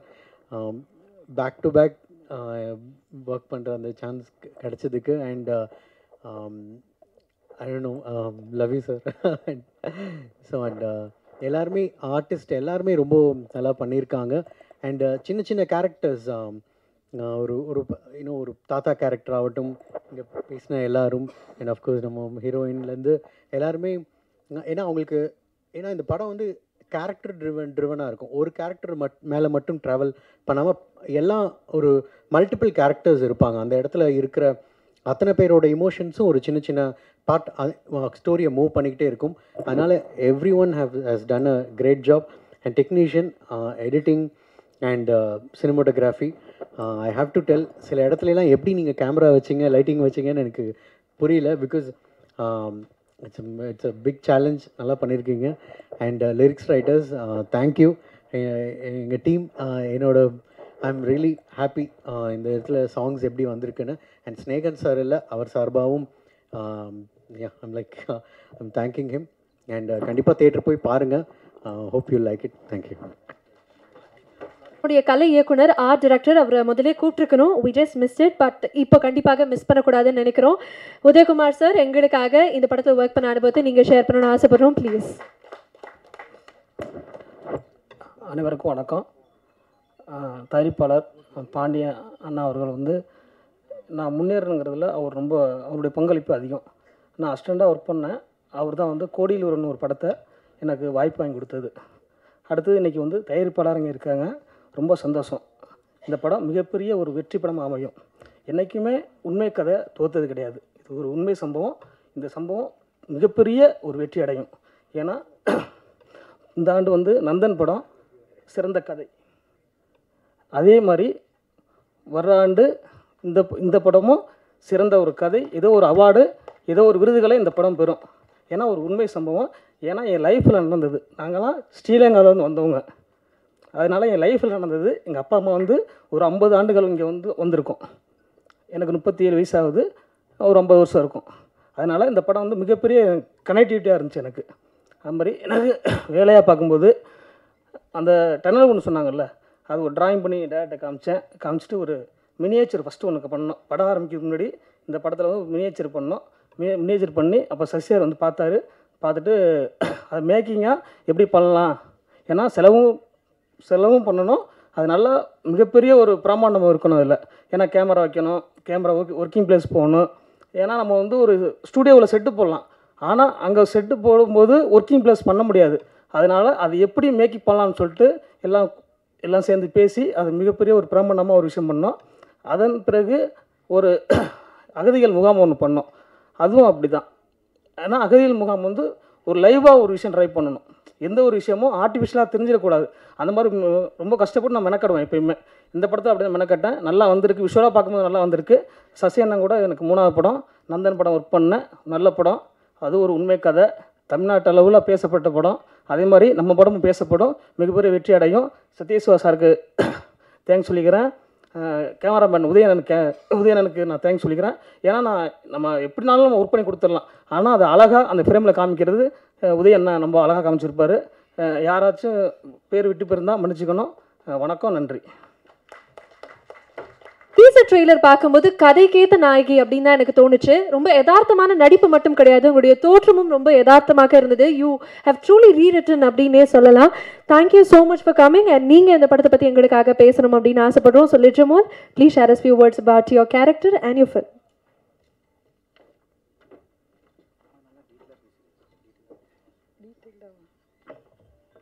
எல்லாருக்கும் வணக்கம். ஃபர்ஸ்ட் ஆஃப் ஆல் இங்கே வந்திருக்கிற guest, press and media people எல்லாருக்கும் நன்றி. Thank you for joining us. நான் தமிழ் ஃபிலிம்ஸ் பண்ணிட்டு தான் இருக்கேன். பட் இந்த படம் ஃப்ரீடம்ங்கிற இந்த படம் பண்ணுறது எனக்கு இன்னும் கொஞ்சம் வித்தியாசமாக இருந்துச்சு. பிகாஸ் இதில் என்னோடய கேரக்டர் செல்விங்கிற கேரக்டர் வந்து ஸ்ரீலங்கன் தமிழ் பொண்ணு. ஸோ நான் தமிழ் பேசுகிறதே பெரிய விஷயம். அதில் ஸ்ரீலங்கன் தமிழில் பேசி பெர்ஃபார்ம் பண்ணுறது எனக்கு சேலஞ்சிங்காக இருந்துச்சு. அது இல்லாமல் நம்ம டிரெக்டர் வந்து ஷார்ட் அப்போ ஸ்போர்ட்லேயே வந்து டைலாக்ஸில் கரெக்ஷன்ஸ் கொடுத்துட்டே இருப்பார். ஸோ அது எனக்கு இன்னும் சேலஞ்சிங்காக இருந்துச்சு. என்னை ஃபுல் டைம் பதட்டத்திலே வச்சுருந்தார் அவர். சும்மா சொன்னேன். Actually you are very supportive. ஏன்னா நம்ம ஷூட் டைமில் நிறைய விஷயங்கள் நடந்திருக்கு, உங்களுக்கும் தெரியும். அந்த டைமில் எல்லாம் நீங்கள் எனக்கு ரொம்ப சப்போர்ட்டிவாக தான் இருந்தீங்க. Thank you so much. Thank you so much for believing in me. அப்புறம் Sasikumar sir, thank you for being a wonderful co actor sir. ஒரு வண்டர்ஃபுல் கோ ஆக்டர் மட்டும் இல்லை, அவர் ஒரு வண்டர்ஃபுல் ஹியூமன் பீயிங் கூட. பிகாஸ் எனக்கு நம்ம மூணார் ஷூட் பிளான் பண்ணப்போ ஒரு 3 days ஷூட், ஒரு சாங் சீக்வன்ஸ் அங்கே பிளான் பண்ணியிருந்தோம். ஸோ ஃபுல் டீம் மூணாரில் வந்து ஷூட்டுக்கு ரெடியாக இருந்தோம். அண்ட் ஷூட் அன்னைக்கு காலையில் நான் எந்திரிச்சு பார்த்தா எனக்கு மீசில்ஸ் வந்துருச்சு. பட் அப்போ அது மீசில்ஸ்ன்னு எனக்கு தெரியல, சிக்கன் பாக்ஸ் மாதிரி. ஸோ அதோட ஒரு லைட்டர் வேர்ஷன். ஸோ நீங்கள் இன்றைக்கி சாங் பார்க்கும்போது உங்களுக்கு தெரிஞ்சிருக்கும், அந்த ஒரு மேரேஜ் சீக்வன்ஸில் என்னோடய ஃபேஸில் ஃபுல்லாக அந்த சிக்கன் பாக்ஸ் மாதிரி மார்க்ஸ் இருக்கும். ஸோ எனக்குமே வந்து ஃபுல் டீம் அங்கே மூணாரில் இந்த சாங் ஷூட்டுக்காக மட்டும் வந்திருந்தோம். ஸோ எனக்கு வந்து நான் டீம்கிட்ட இப்போ என்ன சொல்கிறது, ஏன்னா என்னால் ஷூட் நிற்கிற மாதிரி வந்துச்சுன்னா அது ப்ரொடக்ஷன் வைஸாக இருந்தாலும் பெரிய லோ. ஸோ நான் இது எப்படி சொல்கிறதுன்னு பயந்துகிட்டே இருந்தேன். பட் நான் வேறு வழி இல்லை. ஸோ நான் டீமுக்கு இன்ஃபார்ம் பண்ணிட்டேன். ஸோ அப்போ அவங்களுக்குமே வந்து கன்ஃபியூஷன் இருந்துச்சு, என்ன பண்ணுறது. ஷூட் பிளான் எல்லாமே செட், எல்லாமே ரெடியாக இருக்காங்க, எல்லாருமே ரெடியாக இருக்காங்க. நான் மட்டும்தான் எனக்கு இப்படி ஒரு சுச்சுவேஷன். ஸோ என்ன பண்ணுறதுன்னு அவங்களுக்கும் கன்ஃபியூஷன் இருந்துச்சு. பட் அன்றைக்கி எனக்கு சசிகுமார் சார் தான் என்கிட்ட வந்து, நீ இப்போ ஃபஸ்ட்டு நீ ஹாஸ்பிட்டல் போய் என்னென்னு பாரு, and then take good rest அப்படின்னு சொல்லிட்டு என்னை வந்து நான் பதட்டத்தில் இருந்த என்னை வந்து காம் பண்ணதே வந்து அவரோட அந்த ஜெஸ்டர் தான். So thank you so much sir. அப்புறம் இந்த படத்தில் இருக்கிற எல்லா நடிச்சிருக்கிற எல்லா கோ ஆக்டர்ஸுக்கும் நான் நன்றி சொல்லணும். ஸ்பெஷலி எங்களுக்கு இந்த ஸ்ரீலங்கன் தமிழ் சொல்லி கொடுத்த பாட்டி இருக்காங்க. ஸோ நான் பாட்டின்னு தான் கூப்பிடுவேன், அதனால தான் பாட்டின்னு சொல்கிறாங்க, அங்கே இருக்காங்க. ஸோ தேங்க்யூ ஸோ மச் அம்மா. என்னோடய ஸ்கிரிப்ட், எல்லாரோடைய ஸ்கிரிப்ட் பார்த்தீங்கன்னா அது தமிழில் தான் இருக்கும். ஸோ டெய்லி காலையில் வந்து அது ஸ்ரீலங்கன் தமிழில் மாற்றி அது எனக்கு வந்து சொல்லி கொடுத்து என்னோடய ப்ரொனன்சியேஷன் எல்லாத்தையும் கரெக்ட் பண்ணி என்னை பேச வச்சது அவங்க தான். So thank you so much. And இந்த டீமில் எல்லாருக்கும் தெரிஞ்ச மாதிரியே சினிமாங்கிறது ஒரு டீம் எஃபர்ட், ஒரு டீம் ஒர்க் தான். ஸோ இந்த படத்தில் ஒர்க் பண்ணியிருக்கிற எல்லா டெக்னீஷியன்ஸுக்கும் நான் நன்றி சொல்கிறேன். Thank you so much.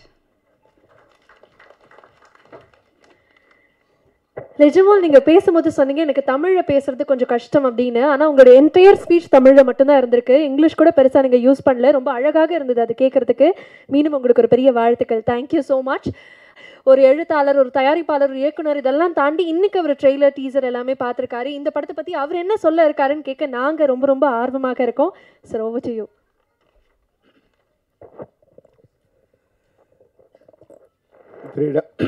ஃப்ரீடம் திரைப்படத்திற்கு இசை வெளியீட்டு விழாவுக்கு வருகை தந்துள்ள நண்பர்கள் அனைவருக்கும் என்னுடைய வணக்கம். உண்மையாகவே இந்த ட்ரெய்லர் பார்க்கும்போது ஒரு ஃப்ரெஷ்ஷாக ஒரு படத்தை பார்க்குற மாதிரி இருந்தது. ரொம்ப நாளுக்கு அப்புறம் ஒரு உண்மை சம்பவத்தின் அடிப்படையில் இந்த கதையை பார்க்கும்போது தமிழ் சினிமாவுக்கு ஒரு புதிய வரவாக தான் அந்த திரைப்படம் எனக்கு தெரிஞ்சுது. இந்த திரைப்படத்தோட தயாரிப்பாளர் எனக்கு வந்து மிக நெருங்கிய நண்பர். என்னோடய வீட்டில் ஒரு ஆஃபீஸ் வாடகை இருக்கும்போது அதனுடைய படத்தோட தயாரிப்பு நிர்வாகியாக இருந்தார். சாதாரணமாக அவர்கிட்ட பேசிகிட்டு இருப்போம். இப்போ சினிமாவை பற்றி ரொம்ப நேசமாக இப்போ ஸ்டேஜில் பேசினார் இல்லையா, அது மாதிரி அந்த உள்ளன்போடு உண்மையாகவே எப்பவும் பேசுவார். அப்போ ஒரு நாள் சொன்னார், சார் இது மாதிரி நான் ஒரு படம் பண்ண போகிறேன். அப்படியா, ஏன்னா இப்போ பெரிய பெரிய ப்ரொடக்ஷன்ஸே படம் பண்ண தடுமாடிட்டு இருக்கும்போது எப்படி பாண்டியன் நீங்கள் ஆரம்பிக்க போகிறீங்கன்னா, இல்லை சார் சசி ஹெல்ப் பண்ணுறேன்னு சொன்னார். அப்புறம் சிவா ஒரு கதை சொன்னார்னு சொன்னார். அந்த கதை எனக்கு படம் ஆரம்பிக்கிறதுக்கு முன்னாடி என்கிட்ட சொன்னார். நான் ஒரு படத்தை டைரக்ட் பண்ணணும்னு நினச்ச சில படங்களில் இந்த படம் ஒரு படம். சிவா இந்த படத்தை கதையை எனக்கு சொல்லும்போது இந்த படத்தை நான் டைரக்ட் பண்ணணும் அப்படின்னு நினச்சேன். ஏன்னா எனக்கு ரொம்ப நெருங்கிய ஒரு படமாக இருந்தது. நான் வந்து ரொம்ப வார் ஃபிலிம்ஸ் நிறைய பார்ப்பேன். எனக்கு வந்து லைஃப்பில் வந்து கிரேட் எஸ்கேப், பேசேஜ், வேரிகல் ஸ்டார் இந்த 3 படமும் வந்து ஒரு 100 தடவை மேலே பார்த்துருப்பேன். அதனோட சாயலில் ஒரு படமும், அதுக்கப்புறமும் உண்மை நிகழ்ச்சியை, வேலூரில் நடந்த ஒரு உண்மை நிகழ்ச்சியை ரொம்ப அழகாக வந்து அதை ஃபார்ம் பண்ணி ஒரு ஒரு மனித குலத்தில் ஒரு பகுதியோட ஒரு மனிதர்களோட வாழ்க்கையை ஒரு அழகாக வந்து அந்த கதை வந்து விளக்கி சொல்லிடுது. இப்போ யாரோ சொன்னாங்க வந்து சிவா சொன்னதை விட பாண்டியன் சொல்லும்போது ரொம்ப எமோஷனலாக சொன்னார்னு முன்னாடி பேசினவங்க யாரோ சொன்னாங்க. அந்த வகையில் ரொம்ப சிறப்பாக சொன்னார் உங்கள் கதையை வந்து பாண்டியன்கிட்ட. உண்மையாகவே பாண்டியனுக்கு ஒரு நல்ல நேரம் தான். ஏன்னா நல்ல நேரம் எப்படி வரும்னா அந்த அமையிற சுச்சுவேஷன் வந்து ரொம்ப தானாக சேர்ந்து அமையும். ஏன்னா வந்து இந்த படத்துக்கு வந்து ஃப்ரீடம் பேர் வச்சுருக்காங்க. எப்பவுமே ஃப்ரீடம் சாதாரணமாக வராது, கஷ்டப்பட்டு தான் வரும். கஷ்டப்பட்டு வந்தால் அது ஃப்ரீடம் கிடையாது. எந்த ஃப்ரீடத்துக்கு நம்ம ஆசைப்படுறோமோ அந்த ஃப்ரீடம் தலைப்பு சில நேரங்களில் வந்து அதை நமக்கு தெரியாமல் அதை தீர்மானிக்கும். ஃப்ரீடம் படம் தலைப்பு வைக்கும்போது அது வந்து ஒரு சிரமப்பட்டு தான் அந்த படத்தை வந்து மூவ் பண்ணார்.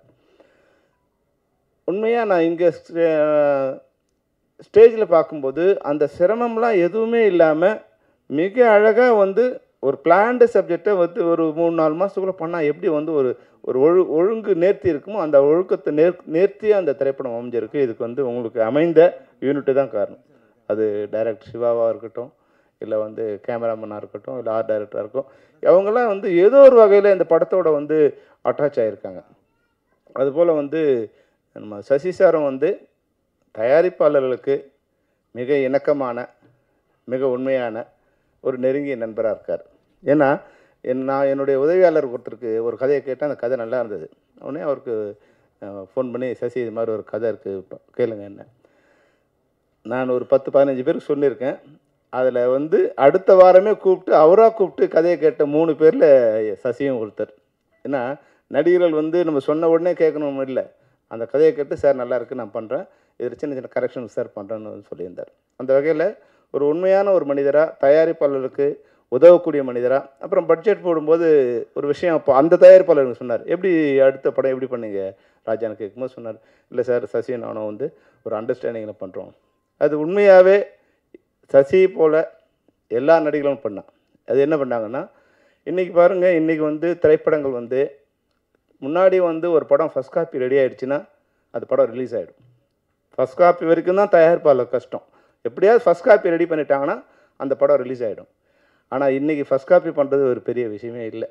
அந்த படத்தை ஃபஸ்ட் காப்பி பண்ண பிறகு அதை ரிலீஸ் பண்ணுறது தான் கஷ்டம். முன்னாடி தயாரிப்பாளர் டிசைட் பண்ணாங்க எங்களுடைய படத்தோட ரிலீஸ் எப்போ அப்படின்னு. அப்புறம் ஹீரோஸ் கொஞ்சம் காலங்களில் ரிலீஸ் பண்ணாங்க. அவங்க டிசைட் பண்ணாங்க, சார் என் படம் இப்படி வந்தால் நல்லாயிருக்கும், பொங்கலுக்கு வந்தால் நல்லாயிருக்கும், தீபாவளிக்கு வந்தால் நல்லாயிருக்கும், இல்லை சம்மர் வெக்கேஷன் வந்தால் நல்லாயிருக்கும் அப்படிங்கிற மாதிரி டிசைட் பண்ணாங்க. ஆனால் இன்றைக்கி தமிழ் சினிமாவில் தயாரிப்பாளரோ இயக்குனரோ இல்லை ஹீரோவோ யாரும் அவங்க டிசைட் பண்ணுறது இல்லை. இது படத்தை முதல்ல ஓடிடி வந்து அவங்க டிசைட் பண்ணுறாங்க. நான் இந்த பட்ஜெட்டு இந்த வருஷம் பட்ஜெட் முடிஞ்சிடுச்சுங்க, ஒரு பெரிய படம், அது படம் முடிஞ்சிடுச்சு, இந்த படம் இப்போ ரிலீஸ் பண்ணணும். நான் ஓடிடி சொல்லிட்டாங்க, இல்லை சார் எங்கள் பட்ஜெட் முடிஞ்சிடுச்சு, நீங்கள் அடுத்த வருஷம் ரிலீஸ் பண்ணீங்க. முடிஞ்ச படத்தை இப்போ வச்சுருக்காங்க. அப்போது இந்த நிலைமை எப்படி வருதுன்னா, அவங்களோட கைக்கு மீறி இந்த செலவு இருக்குது. 100 கோடி 200 கோடி 300 கோடி வரும்போது தயாரிப்பாளர்களால் அந்த இது வந்து ரிலீஸ் பண்ண முடியல. அப்போ வந்து ஓடிடியோ சேட்டிலைட்டோ இல்லை டிஜிட்டல் ரைட்ஸோ இந்த வியாபாரிங்க இந்த படத்தை வந்து ரிலீஸ் பண்ணுறது அவங்க டிசைட் பண்ணுறாங்க.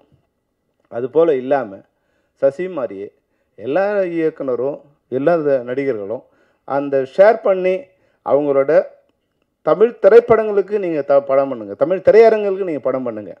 ஏன்னா திரையரங்குகள் தான் சினிமாவோட தாய். திரையரங்கத்தில் படம் ரிலீஸ் பண்ணால் தான் அது சினிமா மாதிரி தெரியும். என்ன பெரிய நீங்கள் வெப் சீரிஸ் பண்ணாலும் டைரெக்டாக ஓடிடியில் பண்ணும்போது அது ஒரு பெரிய வேல்யூ வராது. ஆனால் திரையரங்கில் படம் பார்க்கும்போது அந்த டைரக்டருக்கும் ஒரு பெரிய வேல்யூ கிடைக்கும், ஹீரோவுக்கும் ஒரு பெரிய மாஸ் கிடைக்கும். இப்போ ஜெய்பீம் படம்லாம் வந்து ஒரு வேளை திரையரங்கில் ரிலீஸ் பண்ணியிருந்தால் அதனோட ரீச் சார்பட்டா பரம்பரையெல்லாம் திரையரங்கில் ரிலீஸ் பண்ணியிருந்தால் அதனுடைய வேல்யூ வந்து மிக பிரம்மாண்டமாக இருந்திருக்கும்.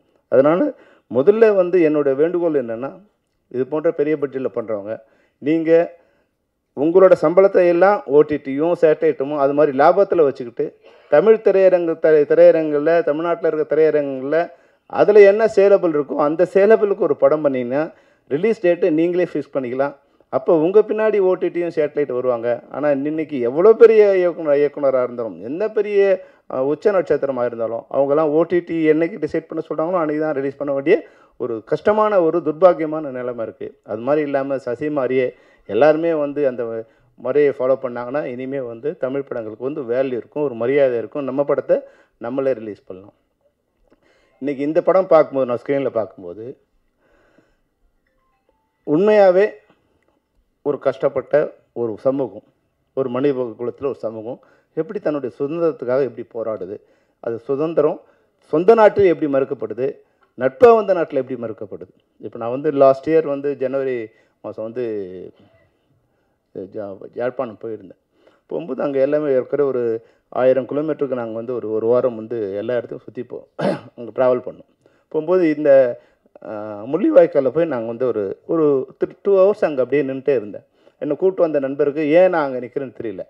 ஆனால் நான் அங்கே கண்ணை மூடி பார்க்கும்போது அந்த மரண ஓலமும் என் கூடவே வந்து ஒரு 1.5 லட்சம் பேர் அப்படியே ட்ராவல் பண்ணுற மாதிரி அந்த முள்ளிவாய்க்கால் அந்த கடற்கரையிலையும் அந்த கால்வாய்க்கல்லையும் அந்த பனங்கால்கள்லையும் வந்து ஒரு 1.5 லட்சம் பேரோட மரண ஓலம் அப்படி கேட்டுகிட்டே இருக்குது. கண்ணை மூடுனா அந்த கண்ணில் நினைவில் வரா மாதிரியே இருக்கும். அப்போது ஒரு மனித குலத்தில் ஒரு மிகப்பெரிய கொடூரம் நடந்து இன்றைக்கி வந்து நான் போகும்போது ஒரு 15 வருஷம் ஆயிருக்கும். 2024 போனால் 2009 நடந்த விஷயம். ஒரு 15 வருஷத்துக்கு அப்புறம் மரண அமைதி அப்படியே அங்கே இருக்குது. ஆனால் அந்த மரண ஓலம் கேட்டுகிட்டே இருக்குது. அதுக்கான நியாயம் இன்னை வரைக்கும் வந்து எந்த புத்தகத்துலேயும் கிடைக்கல. அங்கேருந்து வந்த அங்கேயும் வாழ முடியல, அங்கேருந்து வந்த தொப்புள் கொடி ஒருவனும் வாயில் சொல்லிக்கிறோம், பேப்பரில் எழுதுகிறோம், மேடையில் பேசுகிறோம். ஆனால் அங்கேருந்து வர்றவங்களுக்கு என்ன மாதிரியான இங்கே நிலைமை இருக்குது, இங்கே வேறு ஏதோ ஒரு பிரச்சனை நடக்கும்போது என்ன மாதிரியான சூழ்நிலை அவங்கள மாட்டிக்கிறாங்க அப்படின்போது நான் வந்து இது போன்ற ஒரு திரைப்படத்தை எடுக்கும்போது என்னோடய லைஃபே வந்து ஏறக்குறைய க்ளோஸ் ஆகிற ஒரு சிச்சுவேஷன் வந்துடுச்சு. ஃப்ரீடம்ங்கிறது வந்து இந்தியாவில் ரொம்ப கஷ்டம். இந்தியாவில் திரைப்படங்களை உண்மை சம்பவத்தை எடுக்கிறது ரொம்ப கஷ்டம். இங்கே நீங்கள் என்ன வேணாலும் பொய் சொல்லலாம், என்ன வேணாலும் ஆபாசமாக எடுக்கலாம், எவ்வளோ வந்து கற்பனைகள் சொல்லலாம், மூட நம்பிக்கைகளை சொல்லலாம். ஆனால் உண்மையை சொல்லி படம் எடுக்கிறது ரொம்ப கஷ்டம். உண்மை எல்லாருக்கும் வலிக்கும். எதிர்கட்சிக்கும் வலிக்கும், ஆளுங்கட்சிக்கும் வலிக்கும், அதிகார வர்க்கத்துக்கு வலிக்கும், மீடியாவுக்கும் வலிக்கும். அந்த உண்மை வந்து தங்களை சம்மந்தப்படும் போது அந்த உண்மை யாரும் ஏற்றுக்கிறது இல்லை. அப்போது அதிலேருந்து நான் ரொம்ப ஸ்டாப் பண்ணிட்டேன். வேண்டாம், உண்மை கதைகளை எடுத்து நம்ம வாழ்க்கையை இனிமேல் வந்து நம்ம சிரமப்படுத்திக்க வேணாம். ஆனால் இதில் பார்க்கும்போது அடுத்து ஒரு உண்மை கதையை பார்க்கும்போது அதை தொடர்பாக இது இந்த சம்பவங்கள் அமைஞ்சிருக்கும் பார்க்கும்போது மிக இமோஷனலாக இது அந்த சென்சாரில் மாட்டாமல் எந்த அளவுக்கு வந்து நமக்கு சட்டம் அனுமதிச்சிருக்கோ அந்த அளவுக்கு அந்த உண்மையை சொல்லி அதை வந்து வெளியே கொண்டு வந்திருக்காங்க. உண்மையாக வந்து சசிகுமாருக்கும் சத்யசிவாவுக்கும் என்னுடைய நண்பர் பாண்டியனுக்கும் அதில் ஹீரோயின் நடித்த லிஜோமலுக்கும் படத்தில் காமெடி இருக்கோ இல்லையோ மணிகண்டன் வந்து ஒரு 1/2 hour ஒரு காமெடி ஷோ நடத்திட்டு போனார். சாரி ஆண்டனி மன்னிச்சுக்கணும். ஆண்டனி வந்து ஒரு காமெடி ஷோ நடத்தி போனார். அவர் சொல்லும்போது காமெடியாக இருந்தது. ஆனால் அதுக்கு பின்னால் இருக்க உண்மை எவ்வளோ வந்து அவங்க ரத்தம் சிந்திருக்காங்கன்னு தெரியுது.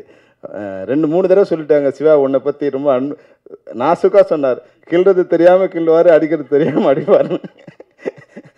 அந்த அளவுக்கு. ஏன்னா இயக்குநர்களுக்கு வந்து தமிழ் சினிமாவோட சாபம் என்னென்னா இது இன்னும் கொஞ்சம் ஆர்கனைஸ்ட் ஆகலை. எல்லா வேலையும் நம்மளே பண்ணணும். நம்ம வந்து ப்ரொடக்ஷன் வேலையிலேருந்து, காஸ்டியூம் ஒர்க்கிலேருந்து, மேக்கப்லேருந்து, ஆர்ட் டைரக்டர்லேருந்து, அவங்கள அசம்பிள் பண்ணுறதுலேருந்து, அவங்களுக்கு சாப்பாடு வந்ததா, சரியான நேரத்துக்கு வந்ததா, ஏன் வரல, யார் வந்தாங்க, வந்தவங்க வந்து கோச்சுப்பா, வந்தவங்களுக்கு ஷார்ட் எடுக்கணுமா, வராதவங்க வந்து கோச்சு போயிடுவாங்களா, இல்லை வந்தவுடனே யாருக்கு ஷார்ட் எடுக்குது, இது மாதிரி பல்வேறு டார்ச்சர்களில் வந்து டைரக்டர்கள் இருக்கிறதால நான் பெரும்பாலும் வந்து அந்த ரஃப்பாக ஒரு முகமூடி நான் போட்டுப்பேன். அப்போ தான் நம்ம பக்கத்தில் யாரும் வரமாட்டாங்க. இல்லைன்னா நம்மளை ஷார்ட் எடுக்க விட மாட்டாங்க. அவங்கவுங்க ஆளாளுக்கு ஒரு அட்வைஸ் பண்ணிகிட்டே இருப்பாங்க. இந்த தமிழ் சினிமாவில் டைரக்டருங்கிறது வந்து ரொம்ப கஷ்டமான வேலை. வர்றவங்கலாம் அட்வைஸ் பண்ணுவான், சார் இந்த ஷார்ட் இப்படி இருந்தால் நல்லாயிருக்கும், அப்படி இருந்தால் நல்லாயிருக்கும் அப்படின்னு சொல்லுவான். அப்புறம் போன பிறகு அந்த ஹீரோ பக்கத்தில் போய் நின்றுட்டு அங்கே எங்கேயோ ஒன்று சொல்லுவான். நம்ம பிளான் பண்ணி ஒரு 4 நாள் ஃபைட் எடுக்குது, ஒரு 2 நாள் எடுக்கலாம் நினைக்கும் போது ஹீரோ பக்கத்தில் போய் நிற்பான் ஒருத்தன். சார் டைரக்டர் சுற்றுறார் சார் டைரக்டர் அப்படின்றோம். முன்னே வந்து ஹீரோ நம்ம பக்கத்தில் வருவார். சொல்ல என்னப்பா நீ பிரம்மாண்டமாக எடுப்பான்னு சொல்லி வந்தால் ஏன் ப்ரொடியூசர் தான் சொன்னாரா? நமக்கு தெரியும் இந்த படத்தில் எவ்வளோ இந்த ஃபுட்டேஜ் எவ்வளோ வரப்போகுது, இதுக்கு எவ்வளோ நேரம் இருந்தால் எவ்வளோ கால்ஷீட் டைம் இருந்தால் போகுது நமக்கு தெரியும் இல்லையா? ஆனால் அவங்க என்ன நினைப்பாங்கன்னா ஏதோ நம்ம சுற்றுறோம் அப்படிங்கிறவங்க நினைப்பாங்க. அது மாதிரி பல்வேறு விதமான இந்த கூட எல்லாருக்கும் ஒரு கூட 2 பேர் வருவாங்க. அவங்க வந்து படத்துக்கு எந்த விதத்திலும் உதவியாக இருக்க மாட்டாங்க, எல்லாம் உபத்திரமாக இருப்பாங்க. அது ஹீரோ கூட 2 பேர் வருவாங்க, ஹீரோயின் கூட 2 பேர் வருவாங்க, நாசம் பண்ணிவிடுவாங்க நம்மளை. அங்கே போய் நின்றுட்டு சார் அவங்களுக்கு 2 ஷாட்டு எக்ஸ்ட்ரா எடுத்துட்டாங்க சார். அவர் ரொம்ப நல்லா சார் நேற்று நைட்டு அவர் ஒரு டபுள் ஆக்ட் ஹீரோ வச்சு படம் எடுத்தால் நம்ம செத்தோம். அது பெரிய ஹீரோவாக இருந்தாலும் சரி சின்ன ஹீரோவாக இருந்தாலும் சரி செத்தோம். அது மாதிரி டபுள் ஹீரோயின் போட்டு படம் எடுத்தாலும் படம் முடிகிற வரைக்கும் நம்ம வாழ்க்கையில் பாதி ஆயுசு முடிஞ்சு போயிடும். அவங்க காஸ்டியூம் நல்லா இருந்து வச்சு நம்ம போய் கடையில் எடுக்க போகிறது கிடையாது. காஸ்டியூமர் எதோ எடுத்துகிட்டு வரோம், அந்த கலர் கொஞ்சம் பிரைட்டாக இருக்கும். இன்னும் இங்கே காஸ்டியூமர் சொல்லுவோம் அம்மா பார்த்தீங்களா அவங்களுக்கு ஒன்று அவங்க கோச்சிட்டு போய் உட்காந்துப்பாங்க. ஏன் கோச்சிட்டாங்கன்னு தெரியாது, கோச்சிட்டாங்களா இல்லையான்னு தெரியாது. அப்போ அவங்கள போய் சரி பண்ணி கூப்பிட்டு வரணும். இதெல்லாம் வந்து டைரக்டருக்கு ஒரு டார்ச்சரான இது இருக்கும். அப்போ இதையெல்லாம் சமாளிக்கிறதுக்கு பெரும்பாலும் டைரக்டருக்கு என்ன பண்ணுவாங்கன்னா ஒரு ரஃப்பாக இருக்க மாதிரி அந்த நேரத்தில் வந்து கொஞ்சம் வல்கராக பேசுகிறதோ இல்லை சத்தமாக பேசுகிறதோ அப்படி வந்துடுச்சுன்னா பக்கத்தில் வரவன் கத்துவான், ஒரு கத்துவான்பா அவங்ககிட்ட விட்டுருப்பா அப்படின்னு சொல்லி நம்மளை கொஞ்சம் ஃப்ரீடமாக விடுவாங்க. அது மாதிரியான ஒரு போர்வையாக தான் சிவாவுக்கு இருக்குன்னு நினைக்கிறேன். ஏன்னா சிவா பார்க்கும்போது ரொம்ப ஸ்மூத்தான ஒரு நண்பராக தான் இருக்கார். அந்த வகையில் இந்த படம் உண்மையாகவே ஒரு சிறந்த படம். பத்திரிகையாளர்களுக்கும் இணைய நண்பர்களுக்கும் ஒரு வேண்டுகோள் என்னென்னா, இப்போ எல்லாமே முன்னாடி மாதிரி படம் பார்த்து அது பிக்கப் ஆகுது அந்த இதெல்லாம் இல்லவே இல்லை. நீ படம் பார்த்தோமா அந்த வெள்ளி சனி ஞாயிறோட படம் முடிஞ்சிடும். அதனால் நீங்கள் அதை பற்றியான நல்ல விஷயங்களை எழுதுறதுக்கு 100 விஷயங்கள் இந்த படம் இப்போ நம்ம ட்ரெய்லர் பார்க்கும்போதும் சாங்ஸ் பார்க்கும்போதும் இந்த படத்தை பற்றி எழுதுறதுக்கு நல்ல விஷயங்கள் 100 விஷயங்கள் இருக்குது. அதனால் நீங்கள் இதை பற்றி நல்ல விஷயங்களை எழுதி மைனஸ் எதாவது இருந்தால் 3 நாள் கழிச்சு எழுதுங்க. எப்படி அதுக்குள்ளே பெட்டி வந்து திரும்பி வந்துடும். நீங்கள் வந்து எங்களுக்கும் படம் ஓட வேண்டிய அவசியம் இல்லை. நாங்கள் எதிர்பார்க்குறதே இப்போ வந்து வெள்ளி சனி ஞாயிறு தான். அதுக்கப்புறம் வந்து தேட்டருக்காரங்க தான் படம் ஓடுது தவிர ப்ரொடியூசருக்கு ஒன்றும் ஓட போகிறது இல்லை. அதில் ஓடி படம் வந்து யாரும் ஷேர் கொடுக்க போகிறதில்ல. எங்களுக்கு அந்த 3 நாள் ஓடினா சரியாக போயிடுங்கிற மாதிரி தான் இன்றைய நிலைமை இருக்குது. அதனால் நீங்கள் ஒரு 3 நாள் வெயிட் பண்ணுங்கள். முதல் நாள் 24 ஹவர்ஸ்னு சொன்னேன். அப்புறம் ஒருத்தர் ஃபோன் பண்ணி சொன்னார், ஒரு ப்ரொடியூசர், என்னப்பா நீ 24 மணி நேரம் கழிச்சு போட சொன்னேன். சொன்னால் ஒரு 72 மணி நேரம் கழிச்சு சொல்லியிருக்கலாம் இல்லை, அதுக்குள்ளே நம்ம முதல்ல தேத்திடலாம்ப்பா அப்படின்னு. அதனால் உங்களுக்கு ரெக்வஸ்ட் என்னென்னா ஒரு திங்கட்கிழமை உங்களோட ரிவ்யூ போடுங்க. அதுக்கப்புறம் நல்லது கெட்டது பார்த்து அவங்க ஜனங்க பார்க்க வரட்டும். இந்த படத்தில் பாண்டியனுக்கு எப்படி ஒரு நல்ல நேரம்னா டூரிஸ்ட் ஹோம் வந்த பிறகு இந்த படம் வருது. அது வந்து பாண்டியனுக்கு வந்து ஒரு மிக அதுதான் நல்ல நேரம்னு சொல்கிறது. அந்த படத்தோட வெற்றி நிச்சயமாக வந்து இதுக்கு ஒரு புல்லிங் இருக்கும் ஆடியன்ஸுக்கு வந்து வர்றது. அது மட்டும் இல்லாமல் அந்த வெற்றி படத்துக்கு பின்னாடி சசியோட படம் ஒன்று ஓடிச்சு, அடுத்த படம் சசியோட படம் வரும். அது போல் இல்லாமல் எது மாதிரி படம் ஓடிச்சோ அதனோட அடுத்த பாகம் மாதிரி இந்த படம் இருக்குது. டூரிஸ்ட் ஹோமோட படத்தோட தொடர்ச்சி மாதிரியே இந்த படம் இருக்கிறதால நிச்சயமாக ஒரு மிகப்பெரிய புல்லிங் இருக்கும்.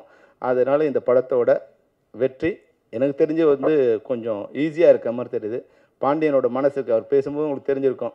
நன்றியை கடைசியாக தான் சொல்லணும், ஆனால் வரும்போதே நன்றி சொல்லிட்டார். வரவேற்க சொல்லும்போது அவர் நன்றி சொல்லிட்டார்.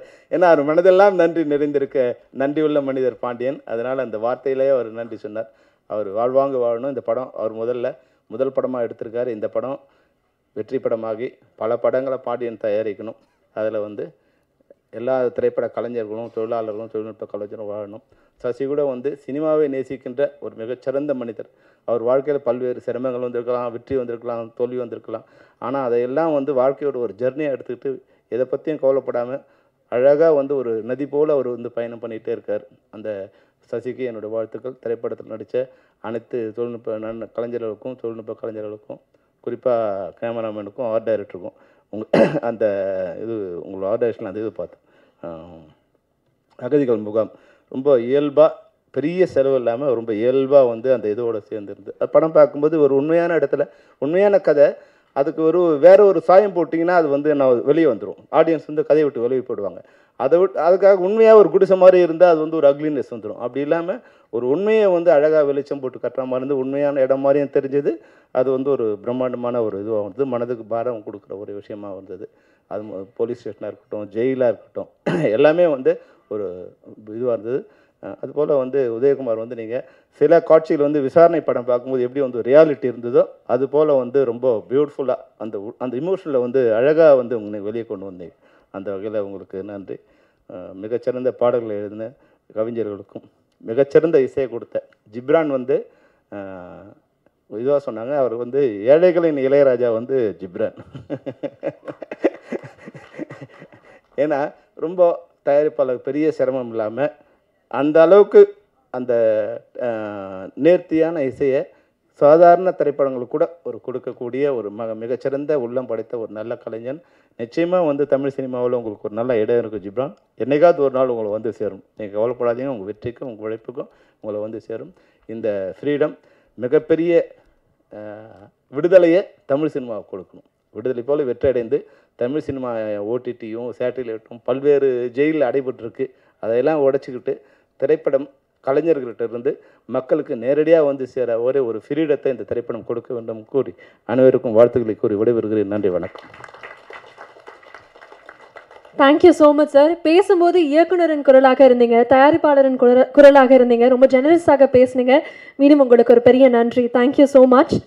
பெரும்பாலும் மேடையில் இருக்கக்கூடிய எல்லாருமே பேசி கேட்டுட்டோம். இது உருவாக்கின ஒருத்தர் இப்போ மேடைக்கு இங்கே வந்து பேச போகிறாரு. அவர் வரதுக்கு முன்னாடி இந்த விஷயத்தை நான் கண்டிப்பாக சொல்லணும்னு ஆசைப்பட்டேன்.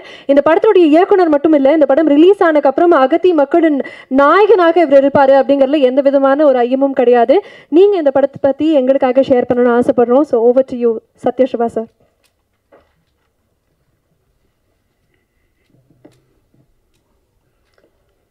இங்கே வந்திருக்கிற எல்லாருக்கும் ஃபஸ்ட்டு நான் மிகப்பெரிய நன்றியை சொல்லிக்கிறேன்.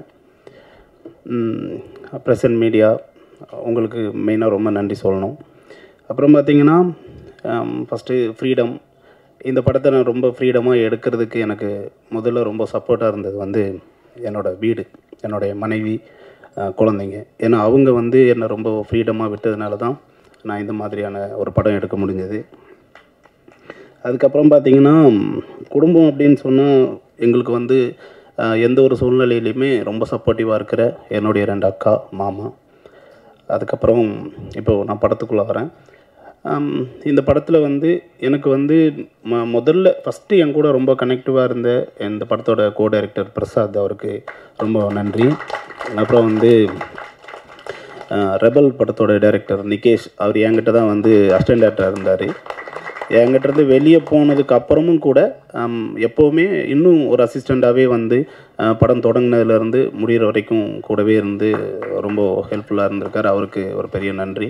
அப்புறம் அசோசியேட் டைரக்டர் சங்கர், அப்புறம் இன்னும் நிறைய பேர் ஒர்க் பண்ணியிருக்காங்க. எல்லாருக்குமே ஃபஸ்ட்டு என்னோடய டீமுக்கு வந்து ரொம்ப நன்றி சொல்கிறேன். அப்புறம் நான் வந்து படத்தை பற்றி நானே நிறைய சொல்கிறது அவ்வளோவா நல்லா இருக்காது, அதனால் எல்லாருமே சொல்லிட்டாங்க. ஸோ வந்திருக்கிறவங்களுக்கு நன்றி சொல்கிறது மட்டும்தான் என்னுடைய வேலையாக நான் நினச்சி வந்தேன். அதை வந்து தயாரிப்பாளர் ஃபஸ்ட்டே அவர் வந்து எல்லாருக்கும் நன்றி சொல்லிட்டாரு. ஸோ இந்த படத்தில் நடித்த நடிகர்கள் இப்போ வந்து நான் வந்து நிறைய பேர் இருக்காங்க. ஸோ அதனால் ஒருத்தராக சொல்லணுன்னா ரொம்ப டைம் எடுக்கும். ஸோ இந்த படத்தில் நடித்த எல்லா நடிகர்களுக்கும் என்னுடைய வாழ்த்துக்கள், நன்றிகள். அப்புறம் வந்து பார்த்திங்கன்னா டெக்னீஷியன்ஸ், கேமராமேன் ஆகட்டும், எடிட்டர் ஆகட்டும், ஆர்ட் டைரக்டர் ஆகட்டும், இவங்க எல்லாருமே நான் வந்து என்ன சொல்ல வரேன் அதை புரிஞ்சிக்கிட்டு, அதே மாதிரி பார்த்திங்கன்னா ஒரு பெரிய பட்ஜெட்குள்ளேயும் போகாமல் ஒரு நம்பகத்தன்மையும் கொண்டு வரணும். அதுக்கு வந்து ரொம்ப கஷ்டப்பட்டிருக்காங்க. அவங்க வந்து ரொம்ப நேர்மையாக வேலை செஞ்சுருக்காங்க. அதனால் அவங்க 3 பேருக்கும் ஒரு பெரிய நன்றிகள் சொல்கிறேன். அப்புறம் ஜிப்ரான் சார் வந்து நிஜமாகவே வந்து ஒரு தவிர்க்க முடியாத ஒரு இசையமைப்பாளர். அதுவும் வந்து பார்த்திங்கன்னா பின்னணி இசையில் வந்து அவர் அடிச்சுக்க நிஜமாகவே ஆள் இல்லைன்னு சொல்லலாம்.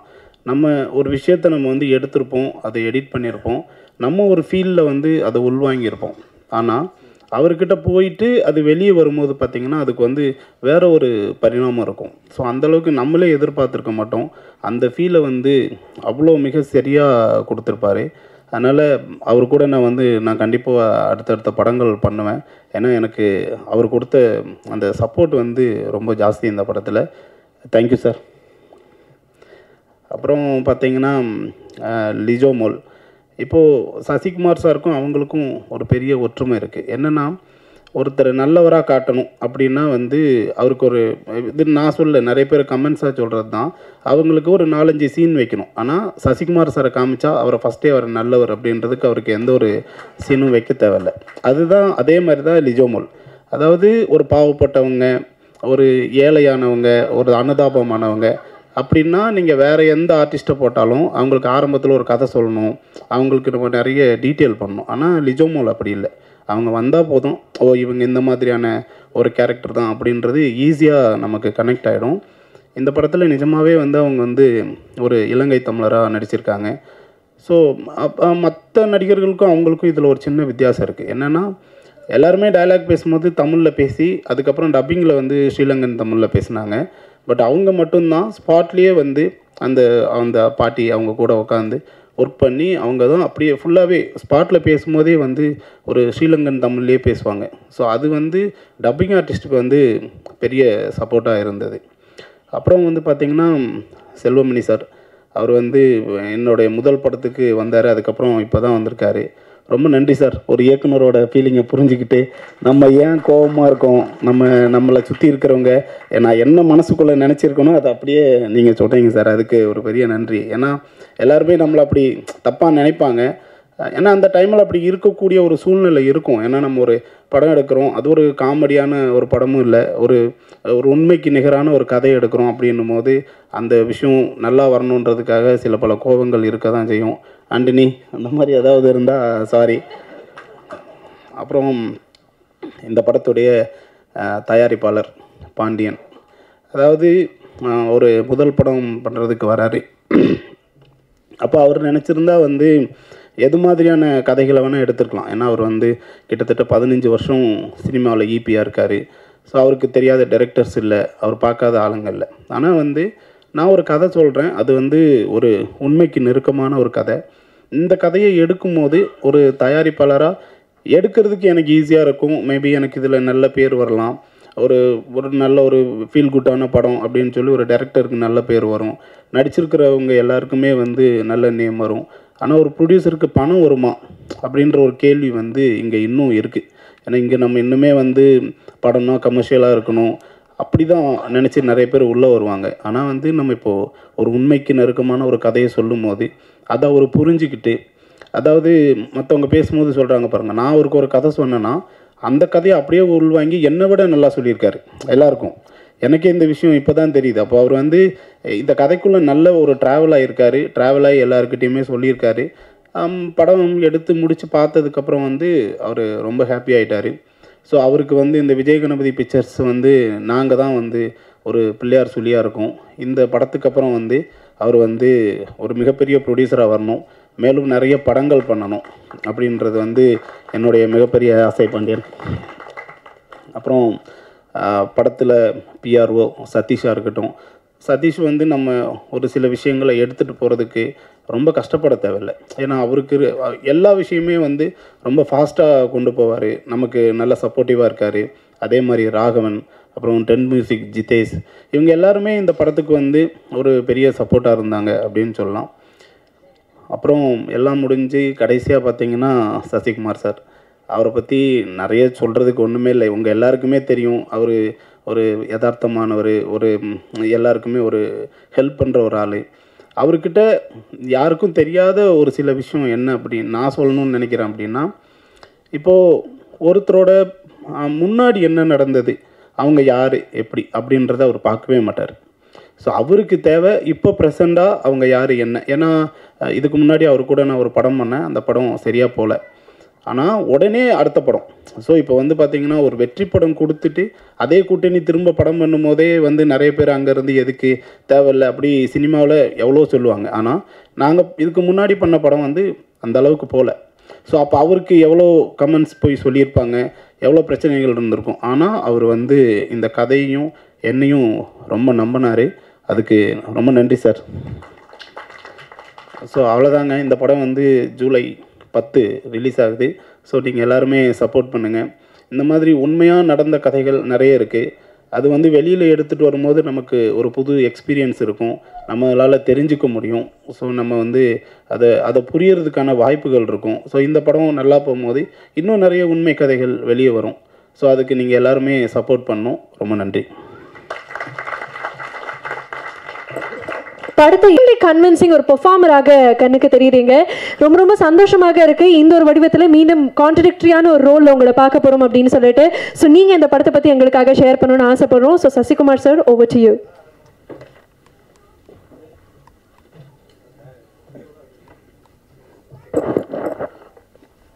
எல்லோருக்கும் வணக்கம். பத்திரிகை நண்பர்கள் அனைவருக்கும் என்னுடைய வணக்கம். வந்திருந்துக்க எல்லாருக்கும் வணக்கம். ரொம்ப நன்றி சார். ஆர்கே செல்வனி சாருக்கும், அம்மா கிருஷ்ணன் சிவா சாருக்கும் எங்கள் டீம் சார்பாக நன்றியை தெரிவிச்சுக்கிறேன். சிவா சார் ஒவ்வொரு தடவையும் நான் ஜெயிக்கணும்னு சொல்லிகிட்ருப்பார். ஸோ அவருக்கு என்னுடைய நன்றியை தெரிவிச்சுக்கிறேன். செல்வனி சார், உங்களை எங்களுக்கு ரொம்ப பிடிக்கும். ஒரு இன்டர்வியூ பார்த்துட்டு தான் உங்கள் படம் எங்களுக்கு ரொம்ப பிடிச்சது. உங்களை எப்போ பிடிச்சதுன்னா, உங்கள் இன்டர்வியூ ஒன்று பார்த்துட்டு உங்கள் வீட்டுக்கு நான் வந்தேன். உங்களுக்கு ஞாபகம் இருக்குமான்னு தெரில. உங்கள் வீட்டுக்கு வந்து உங்களை இது பண்ணேன். உங்கள் இன்டர்வியூவில் என்ன சொல்லியிருந்தீங்கன்னா, நீங்கள் ஃபஸ்ட்டு படம் எடுத்துகிட்டு சௌத்ரி சார் கூப்பிட்டு ஒரு செக்கு கொடுத்தாரு. 2வது படம் எனக்கு பண்ணுங்க அப்படின்னு புலன் விசாரணைக்கு அப்புறம் பாத்ரூமில் போய் எவ்வளோ எடுப்பாங்கன்னு பார்த்தப்ப 5000 இருக்குன்னு நினச்சி பார்த்தீங்க. 5 லட்சம் அட்வான்ஸ் கொடுத்துருந்தாங்க. அதை வச்சுட்டு நான் வீட்டுக்கு போகலான்னு போகும்போது ராவுத்தர் சார் ஃபோன் பண்ணி, விஜயகாந்த் சார் ஆஃபீஸில் ஃபோன் பண்ணி, விஜயகாந்த் சார் படம் அடுத்து 100வது படம் அவருடைய படம், அதை நீங்கள் தான் எடுக்கணும் அப்படின்னு சொன்னோடனே மறு நிமிஷமே அவர் போய் அந்த செக்கை என்னை ஃபஸ்ட்டு கொடுத்த ப்ரொடியூசருக்கு தான் நான் அடுத்த படம் பண்ணுவேன் அப்படின்னு சொல்லி அந்த 5 லட்சத்தை அவங்களுக்கு கொடுத்துட்டு வந்ததை பார்க்கும்போது, இப்படி ஒரு மனிதர் இந்த காலத்துலையா அப்போ இருந்திருக்காங்க உங்களுக்கு அப்படின்னு சொல்லிட்டு நான் அவங்கள வந்து, சார் எனக்கு ஆச்சரியமாக இருக்குது, அப்படிலாம் பண்ணுவாங்களா சார் அப்படின்னு நான் ஆச்சரியத்தோடு கேட்டேன். ஜெயிச்சுட்டு அதே கம்பெனிக்கு பண்ணுவாங்களா சார், இது ரொம்ப சந்தோஷமாக இருக்குது சார் அப்படின்னு சொன்னேன். ஸோ அதில் எனக்கு அவரை ரொம்ப பிடிக்க ஆரம்பிச்சது. ஸோ அவர் இங்கே வந்ததுக்கு ரொம்ப நன்றி. எங்களை வாழ்த்துனதுக்கு ரொம்ப நன்றி சார். ஆர்ட் டைரக்டர், அங்கேருந்து வர்றேன் நான். ஆர்ட் டைரக்டர் ரொம்ப சிறப்பாக பண்ணியிருந்தார். நான் 2 படம் நாங்கள் பண்ணிட்டோம். அப்படி லைவாக அந்த செட்டு எப்படி பார்த்தீங்களோ அது போட்டிருக்காரு. ரொம்ப அமைதியாக இருப்பாங்க. அப்படிப்பட்ட ஒரு ஆர்ட் டைரக்டர். அதுக்கப்புறம் உதய் கேமராமேன், டைரக்டருக்கு ஏற்ற கேமராமேன் தான். அவர் பேசி நான் இப்போ தான் பார்க்குறேன். இங்கே தான் அவரை பேசியே நாங்கள் பார்க்குறோம். ஸ்பாட்டில் என்ன அது இருந்தாலும், பூமியாக இருந்தாலும், எவ்வளோ கஷ்டப்பட்டாலும் அவர் பாட்டுக்கிட்டு அவர் வேலையை அதை பார்த்துக்கிட்டு தான் இருப்பார். ஸோ அவ்வளோ சிறப்பாக பண்ணியிருக்காரு. அவருடைய படங்கள், முந்தைய படங்களும் எனக்கு ரொம்ப பிடிக்கும். அது அப்புறம் எங்களுடைய கவிஞர், ரொம்ப நன்றி. ஈசானில் நாங்கள் முதல் பாட்டு அவர் கொடுத்தது, அது இப்போ வரைக்கும் அந்த இது அவருடைய உங்களுடைய இப்போ கவிதை சொன்னீங்களே சார், அது நீங்கன்னு எனக்கு தெரியாது சார். ஆனால் நாங்கள் அதை கேட்டு ரசிச்சிருக்கோம்னு சொல்ல மாட்டோம். ரொம்ப உணர்ச்சி பூர்வமான அந்த கவிதை இப்போ நீங்கள் சொன்னோடனே நாங்களாம் ரொம்ப உணர்வுபூர்வமாக அதை எடுத்துக்கிட்டோம். நன்றி சார். மியூசிக் நீங்கள் வாங்கி பார்த்துட்டு அவர் தான் முதல் படம் பார்த்தாரு, நல்லா இருக்குன்னு சொன்னது அவர் தான். ஸோ அவருக்கு நன்றி. ஜிப்ரான், அவரோட நான் 4 படம், என் படம் நிறையா இருக்குது, அதெல்லாம் முடிச்சு கொடுங்க. எப்போ கொடுக்க போகிறீங்க? இவரை நான் பார்க்கல, இப்போ தான் பார்க்குறேன். இன்னொரு படம் வேறு இருக்குது, அதெல்லாம் வேகமாக முடிச்சு கொடுங்க. ஸோ அவர் சிறப்பாக பண்ணியிருக்காரு. இப்போ நந்தன்லேயும் அந்த படத்தை என்ஹான்ஸ் பண்ணி கொண்டு போனதும் அவர் தான். ஃப்ரீடமும் நாங்கள் எடுத்ததை விட அதை ரொம்ப அழகாக இது பண்ணி கொண்டு போயிருக்காரு. அவருக்கு என்னுடைய நன்றியை தெரிவிச்சுக்கிறேன். லிஜோ, இந்த படத்துக்கு நீ வந்த பிறகு அது வேறு மாதிரி மாறிச்சு. அது யார் ஹீரோயின் ஃபர்ஸ்ட் ஷெட்யூலாம் நாங்கள் போயிட்டோம். ஹீரோயின் எங்களுக்கு செட்டே ஆகலை. அதுக்கப்புறம் தான் லிஜோன்னு சொல்லும்போது அது யதார்த்தமாக அப்படி அந்த என்ன அந்த ஃபேமிலியாக அந்த இது இருக்கும்போது அவங்க நடிப்பு அவ்வளோ இதாக இருக்கும். படத்தில் பார்க்கும்போது உங்களுக்கு தெரியும்.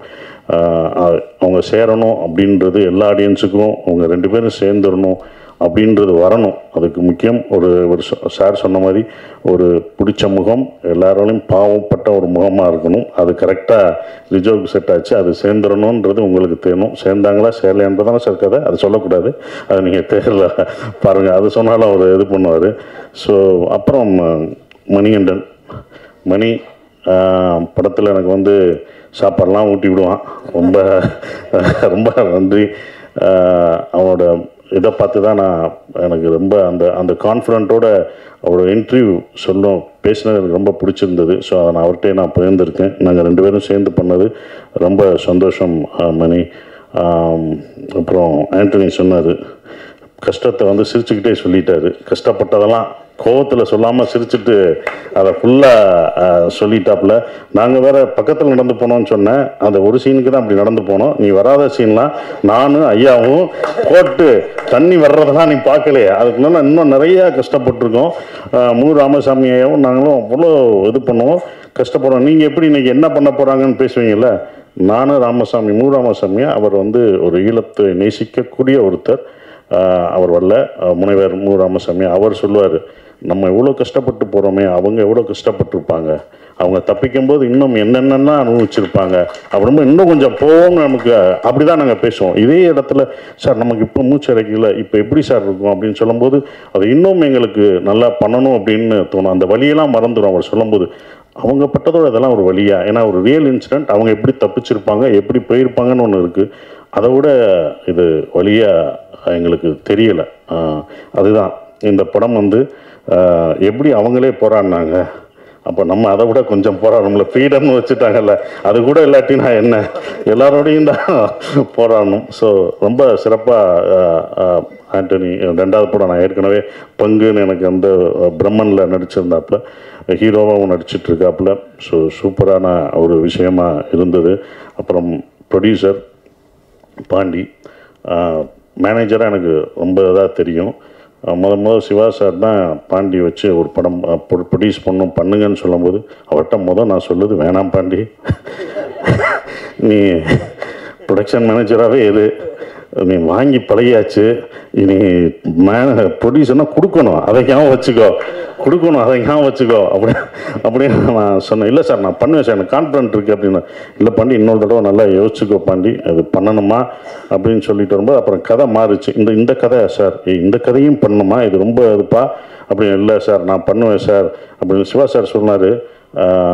பாண்டி ஏதாவது சொன்னால் அழுதுருவார்னா தான் நான் அவர்கிட்ட சொன்னேன், சார் காசு கேட்டாலும் அழுதுறாரு சார், ஏதாவது சொன்னால் அழுதுறாரு சார், சார் காசு ஆர்டிஸ்ட்டும் டெக்னீஷியனும் கேட்டாலும் அழுதுறாரு சார், எப்படி சார் இது பண்ண முடியும் அப்படிலாம் நான் அவர்கிட்ட சொல்லிட்டு இருந்தேன். பட் என்னென்னா ஒரு கட்டத்தில் சரி அவருக்கு பண்ணுவோம், நம்ம அவரோட கான்ஃபிடென்ட் தான், அவர் நான் பண்ணுவேன் சார் என்னை நம்புங்க அப்படின்னு சொல்லி அந்த நம்பிக்கையை தான் நாங்கள் வச்ச நம்பிக்கை தான் இவ்வளோ தூரம் ரிலீஸ் வரைக்கும் அவர் கொண்டு வந்திருக்கார். இன்னும் அடுத்த படங்கள் அவர் சிறப்பாக பண்ணணும், இன்னும் நிறையா படங்கள் பண்ணணும், எல்லாமே இருக்குன்னா ஒரு படம் அப்படின்னும்போது எல்லாருக்கும் ஒரு மனஸ்தாபம் இருக்க தான் செய்யும், எல்லாருக்கும் அது இருக்க தான் செய்யும். ஒரு படமாக இருந்தால் ஒரு இயக்குனருக்குள்ளே, ஒரு ப்ரொடியூசருக்குள்ளே, ஆர்டிஸ்ட்டுக்குள்ளே, டெக்னீஷியன்ஸ்குள்ளே எல்லாமே ஒரு மனஸ்தாபங்கள் எங்கேயோ ஒரு இடத்துல இருக்கும். ஆனால் அது முடிஞ்சு அந்த நிறைவாக பார்க்கும்போது அதெல்லாம் பறந்து போயிடும், அந்த வெற்றியை அதை மாற்றிடும். எப்போதுமே அது இருக்கும், எந்த படமாக இருந்தாலும் அது இருக்க தான் இருக்கும், சின்ன சின்ன விஷயங்கள்லாம் இருக்க செய்யும். அதெல்லாம் கடந்து இந்த படம் வெற்றி வந்து அதை மறக்கடிக்கணும்னு நான் நினைக்கிறேன். ஃப்ரீடம் படத்தை பற்றி சொல்லணும்னா டூரிஸ்ட் ஃபேமிலி மாதிரி அப்படி நினச்சிடக்கூடாது. அதை நம்ம தெளிவுபடுத்திடணும். என்னடா காமெடி படம்னு சொன்னாங்க, ஏன்னா ஆடியன்ஸுக்கு நம்ம தெளிவுபடுத்தணும் ஃபஸ்ட்டு, இது என்ன மாதிரி படம் எப்படி அப்படின்றது. ஏன்னா இது டூரிஸ்ட் ஃபேமிலி மாதிரி உங்களுக்கு வந்து காமெடியோ ஒரு காமெடி ஒரு எல்லாமே இருக்கக்கூடிய படமாக அது இருக்காது. இது வந்து ஜெயிலில் கஷ்டங்களை சொல்ல போகிற ஒரு படமாக தான் இருக்கும். அது தயார்படுத்தணும் ஆடியன்ஸுக்கு. நம்ம ஆடியன்ஸுக்கு வந்து என்ன சொல்லணும்னா என்ன ஜானர்னே சொல்ல மாட்டேங்கிறோம், வந்து பாருங்கன்னு சொல்லிட்டு அவர் வேறு மாதிரி நினச்சி டூரிஸ்ட் ஃபேமிலி மாதிரி வச்சுட்டு இது டூரிஸ்ட் ஃபேமிலி மாதிரி இல்லை வேணாடா இப்படி பண்ணி அப்படின்னு அவங்க சொல்லுவாங்க. அவங்க பக்கம் நியாயம், அது நம்ம தப்பு தான். ஏன்னா நம்ம என்ன படம் பண்ணுறோம், இது என்ன ஜானர் ஆஃப் மூவி எல்லாம் அவங்களுக்கு தெளிவுபடுத்திடணும். தெளிவுபடுத்தும் போது அவங்க பார்க்க வரும்போது அதை இது பண்ணுவாங்க. ஏன்னா இது வந்து சார் சொன்ன மாதிரி ஜெயில் படங்கள், எஸ்கேப் டு விக்ட்ரி இந்த மாதிரி தான் நம்ம இங்கிலீஷில் பார்த்துருப்போம், நிறையா படங்கள் பார்த்துருப்போம். ஆனால் அது உண்மை கதையை தான் அவங்களும் எடுத்திருப்பாங்க. கிரேட் எஸ்கேப் இதெல்லாம் வந்து உண்மை சம்பவத்தை தழுவி எடுத்திருப்பாங்க. இந்த படமும் உண்மை சம்பவத்தை தழுவி தான் எடுத்திருக்கோம். ஜெயிலுக்குள்ளே இருக்கும்போது காமெடி பண்ண முடியாது, டான்ஸ் ஆட முடியாது, அடிச்சிருவாங்க, சும்மா இது பண்ணுறதுக்கே அடி வெளுக்கிறாங்க, அப்புறம் எப்படி ஜெயிலில் இருக்கும்போது கொடுக்க மாட்டாங்க. ஸோ அப்படி இது 1991 நடந்த ஒரு கதை, 95 வரைக்கும் இருக்குது. 95 ஜெயிலில் பிரேக் பண்ணி தப்பிக்கிறவங்களை பற்றி 1000 அகதிகளை சந்தேக கேஸில் உள்ளே பிடிச்சிட்டு போய் அவங்க எப்படி குடும்பத்தை இழந்து அவங்க ஃபேமிலியை ஓட சேர்ந்தாங்களா இல்லையா அப்படின்ற ஒரு விஷயத்தை சொல்லப்போகிற ஒரு படமாக தான் இந்த ஃப்ரீடம் இருக்கும். அவங்களுக்கு எப்படி அந்த விடுதலை வெளியில் கிடச்சதுன்றது நமக்கு அந்த இன்சிடெண்ட் தெரியாது. அப்போ நடந்தபோது 1995 இப்படி ஒரு விஷயம் நடந்திருக்கு, இப்படி ஒரு ஜெயில் பிரேக் வேலூரில் இப்படி சிறையில் இருந்து தப்பிக்க ட்ரை தப்பிச்சிருக்காங்கன்ற ஒரு விஷயத்தை வந்து நமக்கு தெரியாத ஒன்று. அது வந்து ஏன்னா அப்போ இவ்வளோ மீடியா இல்லை, ஒரு பேப்பர் செய்திகளாக தான் அது இருக்குது, பேப்பர் செய்திகளாக இருக்குது. அது இந்த படத்தில் நாங்கள் சொல்லியிருக்கோம். அந்த வலிகளையும் வேதனையும் இந்த படங்கள் அப்படியே சொல்லும், யதார்த்தமாக சொல்லும். படம் பண்ணும்போது இப்படி ஒரு படத்தை பாண்டி எடுத்ததுக்கு நன்றியை தெரிவிச்சுக்கிறேன். ஏன்னா ப்ரொடியூசர் தான் இதுக்கு அக்செப்ட் பண்ண, நான் திருப்பி கேட்டேன். ஏன்னா இப்படி ஒரு படம் நான் சந்தோஷமாக இருக்கேன் சார். இப்போ கூட படம் பார்த்துட்டு நல்லா இருக்குன்னு சொல்லியிருக்காரு. அதுக்கு ரொம்ப நன்றி. ஏன்னா ப்ரொடியூசருக்கு தான் அது பிடிக்கணும். அப்புறம் டைரக்டர், நான் ஏற்கனவே ஒரு படம் பண்ணிவிட்டேன். அவரோட ஒர்க் எனக்கு ரொம்ப பிடிக்கும். தோல்வியெல்லாம் கிடையாது, தோல்வியோ வெற்றியோ கிடையாது. நான் மேக்ஸிமம் பண்ணேன்னா புதுமுக இயக்குநர்கள் தான் பண்ணியிருக்கேன்.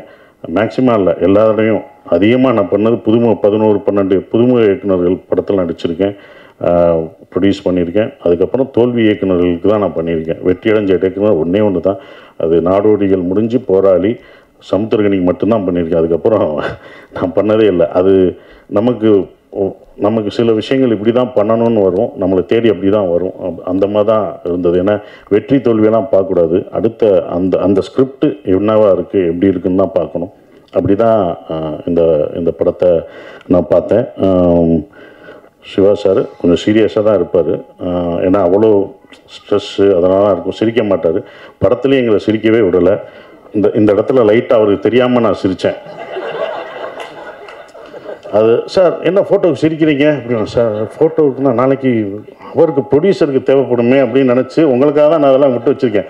நீங்கள் போடுறீங்களா சிரித்து போஸ்டர்லாம், அது உங்களை நினச்சி ப்ரொடியூசரை நினச்சி நான் பண்ணது. அன்றைக்கி போஸ்ட்டு கேட்பீங்க, எங்கே சார் மொதல் நாள் போஸ்ட்டு போடுறோம் சிரித்த மாதிரியே இல்லை, அதே மாதிரி வந்தார். அந்த ஒரு ஃபோட்டோவில் அங்கிட்ட சிரிச்சிருப்பேன், அதை எடுங்க, அங்கே நிறையா சிரித்து வச்சுருப்பேன் அப்படின்ட்டு தான் இருப்போம். ஃபோட்டோவுக்கு சிரிப்பேன், சார் நீங்கள் சிரிக்கக்கூடாது, சிரிக்காமல் எடுங்க எடுங்க. அப்படி திரும்பும்போது அப்படி சிரிச்சிருவேன், எடுத்துகிட்டு இதுதான் பப்ளிசிட்டிக்கு யூஸ் ஆகும் வச்சுக்கூடா, சிரித்த மாதிரி மொதல் போடும்போது போட்டோம்டா அப்படின்னு தான் இருப்போம். அதே மாதிரி தான் லிஜோ சிரித்த மாதிரி ஒன்று இருந்தது. அப்போ லிஜோட்ட கேட்டேன், நீ டைரக்டருக்கு தெரியாமல் தான் இந்த சிரிச்ச அப்படின்னு. ஆமாம் சார் அப்படின்னுச்சு. ஸோ அப்படி தான் அது நடந்தது.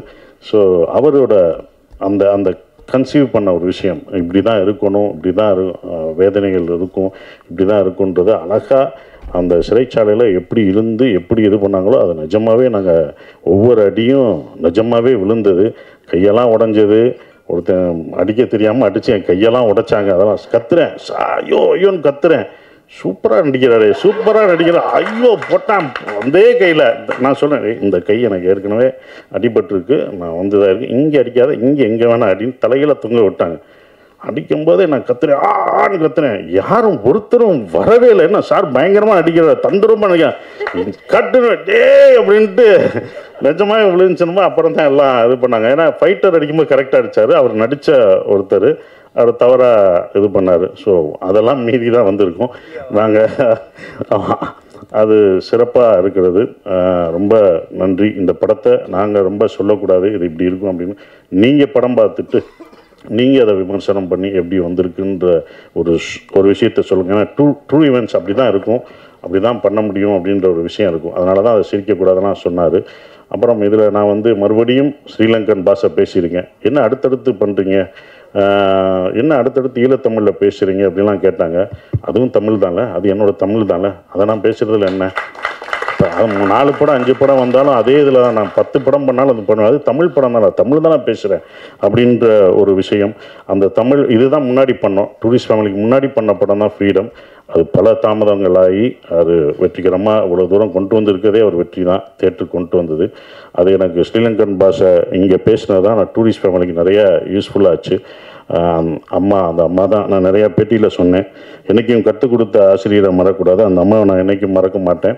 எனக்கு ஸ்ரீலங்கா அவங்க தான், எந்திரிங்கம்மா, அவங்க தான் எனக்கு. நான் எல்லா இன்டர்வியூலையும் சொல்லுவேன் மகேஸ்வரி அம்மாவை, அம்மா அவங்க தான் எனக்கு ஸ்ரீலங்கன் பாஷை நல்லா படுத்தி எடுத்துட்டேன். அது வேறு சில விஷயம் அவங்ககிட்ட கேட்பேன், இது கரெக்டாங்களோ அப்படின்லாம் கேட்பேன் நான்.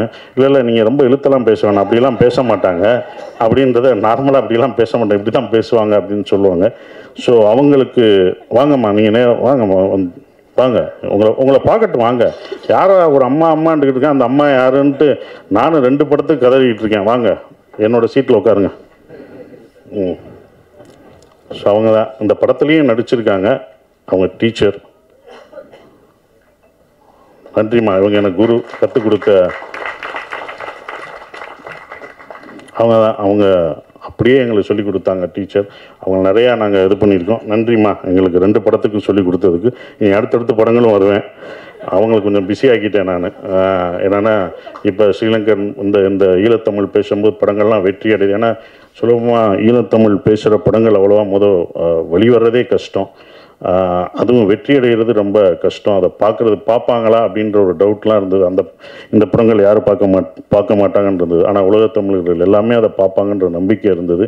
அதை எப்படி கொடுக்கணும் அப்படின்றது இருந்தது. ஏன்னா ஒரு கான்ட்ரவர்சியான சப்ஜெக்ட் தான். அந்த கான்ட்ரவர்சியை நம்ம அதை தணிக்கை குழுவில் இதாகாமல் பார்த்துக்கிற ஒரு விஷயம் இருக்குது. அப்படி தான் 2 படமே எடுத்தாங்க.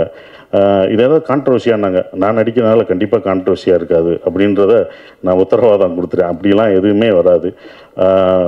அவர் ஏற்கனவே பட்டனால சிவா சார் ஏற்கனவே ஒரு படம் பண்ணி நிறைய சென்சார் அதனால் இந்த படம் எப்படி சென்சார் ஆகாமல் கரெக்டாக எதை சொல்லணும், எதை சொல்லக்கூடாது, எந்த விஷயத்தை சொல்லணுன்ற ஒரு விஷயத்தை சிவா சார் அந்த படத்தில் சத்ய சிவா அழகாக அதை என்ன சொல்லணுமோ சொல்லிட்டார். ஸோ இது எந்த அரசியல் பேச போகிறதில்ல. எந்த அரசியலையும் யாரையும் கான்ட்ரவர்சியாக தாக்கி இந்த படம் பேசாது. ஆனால் மனிதர்கள் ஒரு இனத்தோட வலியும் வேதனையும் சொல்ல போகுது. அதுதான் அந்த படம். அவங்களுடைய வலி வேதனை, அவங்க எப்படி அதிலிருந்து வெளியே வர்றாங்க, அவங்களுக்கு அந்த சுதந்திரம் கிடைச்சதா அப்படின்ற ஒரு விஷயம். சுதந்திரம்ன்றது சொந்த மண்ணில், சொந்த நாட்டில், சொந்த மக்களோடு வாழ்கிறது தான் சுதந்திரம். அந்த சுதந்திரம் இல்லாமல் வெளியூர்களையும் வெளிநாடுகளையும் வாழ்கிற அவங்களுக்கு இந்த படத்தை நாங்கள் சமர்ப்பிக்கிறோம். இந்த ஃப்ரீடம் அவங்களுக்கு, அந்த சுதந்திரம் கிடைக்கட்டும், அந்த ஃப்ரீடம் கிடைக்கட்டும் கேட்டு நான் என் நன்றியை தெரிவிச்சுக்கிறேன். நன்றி, வணக்கம். Thank you so much Sasi sir, thank you very very much. Press and media நண்பர்களுக்கான நேரம். அதை பார்க்கறதுக்கு முன்னாடி அவர் கூட மேடையில் சொன்னார். செக், ஒரே ஒரு நிமிஷம் சார். ஒருத்தங்க பேசும்போது கொஞ்சம் எல்லாருமே அமைதியாக இருந்தீங்கன்னா என்ன கேள்வி கேட்குறாங்கன்னு தெரியும். அண்ட் எல்லாருமே கொஞ்சம் உட்காந்து பொறுமையாக கேட்கலாம். ஒருத்தர் கேட்டுட்டு இருந்தீங்க மினிஸ்டர் அதெல்லாம் வருது. அது மாதிரி ரமேஷ் கண்ணா கூட எங்கள் ஊர் அரசியல்வாதிகளுக்கு இலங்கை தமிழர்கள் மேலே பற்று அதிகம் அப்படின்ற மாதிரி ஒரு டயலாக்கு, அதெல்லாம் எப்படி? அதான் நீங்கள் அந்த சார் சொன்ன மாதிரி ஏற்கனவே சென்சாரில் ஒரு படம் சிக்கினதுனால இல்லை ரொம்ப தெளிவாக எடுத்துருக்கீங்களோ? இல்லை, அப்படி இல்லை சார். உண்மையாக நடந்த கதை, அதுக்கான நிறைய எவிடன்ஸ் நம்ம கொடுக்கும்போது அப்போ இதெல்லாம் விடுறாங்க சார். ஸோ நடந்த விஷயத்துக்கான எல்லா டீட்டெயில்ஸும் அவங்களுக்கு நம்ம சப்மிட் பண்ணுறோம் இல்லையா சென்சார் போர்டில், அதெல்லாம் பார்த்ததுக்கப்புறம் தான் விடுறாங்க. ஸோ அவங்களுக்கு அது உண்மையாக நடந்த கதைன்னு தெரிஞ்சால் விடுறாங்க. ஸோ அதனால தான் முன்னாள் பிரதமர் அந்த மாதிரியான டீட்டெயிலாக டைரெக்டாக பேர் சொல்லாமல் இந்த மாதிரி மறைமுகமாக யூஸ் பண்ணிக்கலான்றது தான் அவங்களுடைய கருத்து. சார் சசிகுமார் சார், உங்களுக்கு ஒரு கேள்வி. இப்போ நீங்களே சொல்லிட்டீங்க, ஆனால் அதை வேறு வடிவில் கேட்குறேன். டூரிஸ்ட் ஃபேமிலி இப்போ தொடர்ந்து ஃப்ரீடம், இது சில தரப்பினரை ஏதோ நீங்கள் இலங்கை தமிழருக்கு ஆதரவானவர் அப்படின்ற மாதிரியே எடுத்துகிட்டு போகிற மாதிரி இருக்காதா? தமிழருக்கு ஆதரவாளர் சார், அவ்வளோதான். அதே மாதிரி ஃப்ரீடம் அது என்னென்னா அது அமைஞ்சதான், இது பிளான் பண்ணிலாம் பண்ணலை. ஆக்சுவலாக இந்த படம் வந்திருக்கணும், ஃப்ரீடம் வந்திருக்கணும். அதுக்கப்புறம் 2 படத்துக்கு வரணும், இல்லை டூரிஸ்ட் ஃபேமிலிக்கு அப்புறம் இன்னொரு படம் வந்திருக்கணும். அந்த படம் வரல.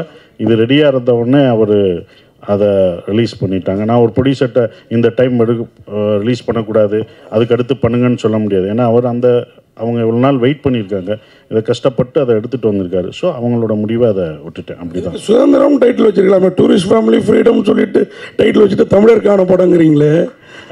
அதுதான் ஒன்று. சுதந்திரம் தான் வைக்கணும்னு நினச்சோம். சுதந்திரம் ஏற்கனவே வச்சுட்டாங்க, கிடைக்கல. விடுதலைன்னு வைக்கலான்னு பார்த்தோம், அதுவும் வந்துருச்சு. அப்புறம் இப்போ என்னமா இருக்குன்னா அந்த ஓடிடி, இப்போ சார் தான் சொன்னார், ஓடிடி கையில் தான் எல்லாமே இருக்குது. பேர் கூட அவங்க கையில் தான் இப்போ போயிடுச்சு. இங்கிலீஷில் வச்சா தான் எல்லா லாங்குவேஜ்லேயும் பண்ணணும் அப்படின்றது. ஆனால் எனக்கு பர்சனலாக கேட்டால் தமிழில் வச்சா, ஏன்னா என்னோடய படங்களே வரிசையாக டூரிஸ்ட் ஃபேமிலி அப்படின்னு நானே கேள்வி கேட்டுக்கிறேன். என்னப்பா என் படம் வரிசையாக இங்கிலீஷில் ஒரு படமாக தமிழில் வருமானு பார்க்குறேன். பகையனுக்கு அருள்வாயின்னு ஒன்று போட்டிருக்கேன், ஒன்று இருக்குது, அதுதான் தமிழில் இருக்குது. கொஞ்சம் சந்தோஷப்பட்டுக்கிறேன். அது நிஜமல் மேடம். ஒரு கேள்வி, நீங்கள் பேசுகிறப்ப எனக்கு கொஞ்சம் ஸ்ரீலங்கன் தமிழில் பேசுகிறதே கஷ்டம், அப்புறம் ஸ்ரீலங்கன் தமிழ் கஷ்டம். ஆனால் சாரோட டூரிஸ்ட் ஃபேமிலியில் ஒரு டைலாக் இருக்கும். அவர் முதல்ல மலையாளின்னு தான் காமிச்சிப்பார். ஏன்னா கொஞ்சம் ஸ்ரீலங்கன் தமிழ் மலையாள வாடையோடு இருக்கும். ஓகேங்களா? தூய தமிழாக இருக்கும், ஆனால் மலையாளம் பேசுகிற மாதிரி இருக்கும். அதை நீங்கள் பார்க்கலையா? உங்களுக்கு உண்மையாகவே கஷ்டமாக இருந்தது ஸ்ரீலங்கன் தமிழ்? எனக்கு கஷ்டமாக தான் இருந்துச்சு. ஓகே, படம் நான் பார்த்துட்டேன், பட் எனக்கு பர்சனலி பேசுகிறப்போ கஷ்டமாக தான் இருந்துச்சு. சார், இயக்குனருக்கு ஒரு கேள்வி சார். இந்த படம் சத்யசிவா சார், இந்த படம் வேலூரில் தான் நடந்தது. 1995 நடந்தது. அப்போ 43 பேர் தப்பிச்சு போனாங்க சார். அந்த 43 பேரும் அன்னைக்கு கோர்ட்டில் விசாரணை அப்போ அவங்க ரெஃப்யூஜிஸ்ன்னு சொல்லவே இல்லை, அவங்க வந்து திட்டவட்டமாக விடுதலை புலிகள் அப்படின்னு தான் குறிப்பிட்டிருந்தாங்க. பட் இந்த சென்சாரில் வந்து நீங்கள் வந்து இது வந்து உண்மை சம்பவத்தை பேஸ் பண்ணி எடுத்திருக்கேன் அப்படின்னு சொல்லி சொன்னீங்க. அப்படி இருக்கும்போது சென்சாரில் வந்து இது எப்படி ஏற்றுக்குனாங்க? சார் ஸ்ரீலங்காவில் இருந்து வர எல்லாரையுமே நம்ம விடுதலை புலிகள் தான் சார் சொல்கிறோம். அது ரைட் சார். இல்லை சார், ரெஃப்யூஜி கேம்ப்ஸும் இருக்கு. நான் வந்து இல்லை சார், விடதாவாதம் பண்ணல, இருக்கிற உண்மையை வந்து நான் உங்களுக்கு தெளிவுபடுத்துறேன் சார். அது என்னென்னா, மொதல் இந்த படம் பண்ணும்போது true events, inspired by true events தான் போட்டிருக்கோம். அதில் ஊந்தப்பட்டு அப்படின்ற ஒரு விஷயம் தான், இன்ஸ்பயர் தான். கேரக்டர்ஸ் எல்லாமே ஃபிக்ஷன் தான். இப்போ நான் இருக்கிறது, என் மனைவி இருக்கிறது, இதெல்லாம் நிஜம் இல்லை. அது வந்து ஃபிக்ஷனாக தான் காமிக்கிறோம். அதுக்குள்ளே இருக்க எல்லாருமே இந்த கேரக்டர்ஸ்லாம் ஃபிக்ஷனாக காமிக்கிறோம். அப்படி நடந்த ஒரு சம்பவத்தில் ஒரு கற்பனை கலந்து இருந்தால் எப்படி இருக்கும் அப்படின்றனால தான் அது வெளியில் வருது. நிஜமாக அப்படியே பதிவு பண்ணி இப்படி ஒருத்தர் இருந்தார், இப்படி ஒரு இருந்தால் அவங்க சென்சார் பண்ணியிருப்பாங்க. ஸோ அதெல்லாம் இல்லாமல் அப்படி ஒரு நிஜம் இந்த காலகட்டத்தில் நடந்த இந்த ஜெயிலில் இப்படி ஒரு ஜெயில் பிரேக் நடந்த இடத்துல ஒரு ஃபிக்ஷனாக இவங்கெல்லாம் வாழ்ந்தாங்கன்னா இப்படி இருந்தாங்கன்னான்ற ஒரு விஷயம், அந்த உண்மைக்குள்ளே ஒரு ஃபிக்ஷனுக்கு ஊற்றி. இல்லை, அதே மாதிரி அந்த கைதிகள் வந்து அதில் தப்பிக்கிறதுக்கு முயற்சி பண்ணாங்களா சார்? அவங்க வந்து உண்மையிலே திறமசாலிகள் தான் சொல்லணும். ஏன்னா வந்து 153 மீட்டருக்கு தோணுனாங்க சார். அதுவும் 67 அடி வித்து வந்து பண்ணாங்க அவங்க. இதுதான் வந்து கதையும் சொல்கிறீங்க. இல்லை சார், இல்லை நான் அது அந்த மாதிரி செய்யலாம். அந்த எஃபர்ட்ஸ் இதை காமிச்சிருக்கீங்களா? அது நீங்கள் படம் பார்க்கும்போது கண்டிப்பாக இருக்கும்னு, எவ்வளோ இது பண்ணுறாங்க அந்த தப்பிக்கிறது, அந்த எஃபெக்டை தானே அந்த பையன் கொடுத்தாரு. ஆண்டனின்ற பையன் இது பண்ணும்போது எங்களுக்கு கை காலெலாம் போச்சுன்றாங்க பார்த்தீங்களா, அந்த எஃபெக்டோட இதுதான். நிஜமாகவே தோண்டி போட்டிருந்தாங்க. அந்த நிஜ இதில் தான் போகணும், தண்ணி நிஜமாகவே வரும். இவர் எப்போ தான் முடிப்பாருலாம் எனக்கு தெரியும். ஒரு இடத்த ஒரு ஷாட்லாம் தண்ணி வந்துக்கிட்டே இருக்கும், அந்த மூடி அதுக்குள்ளேயும் போடணும். இவங்க கட்டும் சொல்லலை, அதுக்குள்ளேயும் நாங்கள் நிஜமாகவே பண்ணுற மாதிரி தான் அது இருந்தது. அப்படி அது அந்த மாதிரி தான் சார் இருக்கும். அது நீங்கள் இப்போ படம் பார்க்கும்போது உங்களுக்கு எப்படி லைவாக இருந்ததோ, ஏன்னா ஃபிக்ஷன் அதனால தான் காமெடி அங்கே பண்ண முடியாது, அங்கே ஒரு சாங்கும் பண்ண முடியாது. ஏன்னா ஒரு நிஜம் நடந்த ஒரு சம்பவத்தை அது ஃபிக்ஷனோட சொல்லும்போது அது பண்ணக்கூடாதுன்னு உங்களுக்கு அது தெரிஞ்சிருக்கு. நீங்கள் அதெல்லாம் பார்க்கும்போது இல்லை சார், நீங்கள் அந்த நியூஸ் பண்ணியிருக்கீங்க, அந்த இதை பற்றி உங்களுக்கு அந்த காலத்தில் நடந்த ஒரு விஷயம் தெரிஞ்சிருக்கு. இது நிறைய பேருக்கு அப்படி ஒரு விஷயம் நடந்தே தெரியல. ஏன்னா நம்ம கான்சன்ட்ரேஷனில் இந்த பக்கம் இருக்கும்போது இப்படி ஒரு சம்பவம் நடந்தது பேப்பர் செய்தியாக தான் அது இருந்திருக்கு, அதான் வந்திருக்கு sir. Thank you sir. Director sir, இந்த படத்தில் வில்லன் தமிழ்நாட்டு போலீஸும் இந்திய அரசியல்வாதிகளுமா? அது நீங்கள் கேட்ட கேள்வி கரெக்ட் சார். இந்த படத்தில் வில்லன் வந்து தமிழ்நாடு போலீஸ் இல்லை சார், அது ஒரு மலையாள போலீஸ் தான். ஆமாம்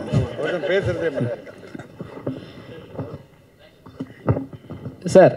ஃப்ரீடம் போட்டுட்டு ஆகஸ்ட் 14 ஏன் போட்டீங்க, எதற்காக சார்? அவங்க தப்பிக்கிறதுக்கு முயற்சி பண்ண நாள் அன்னைக்கு தான் சார்.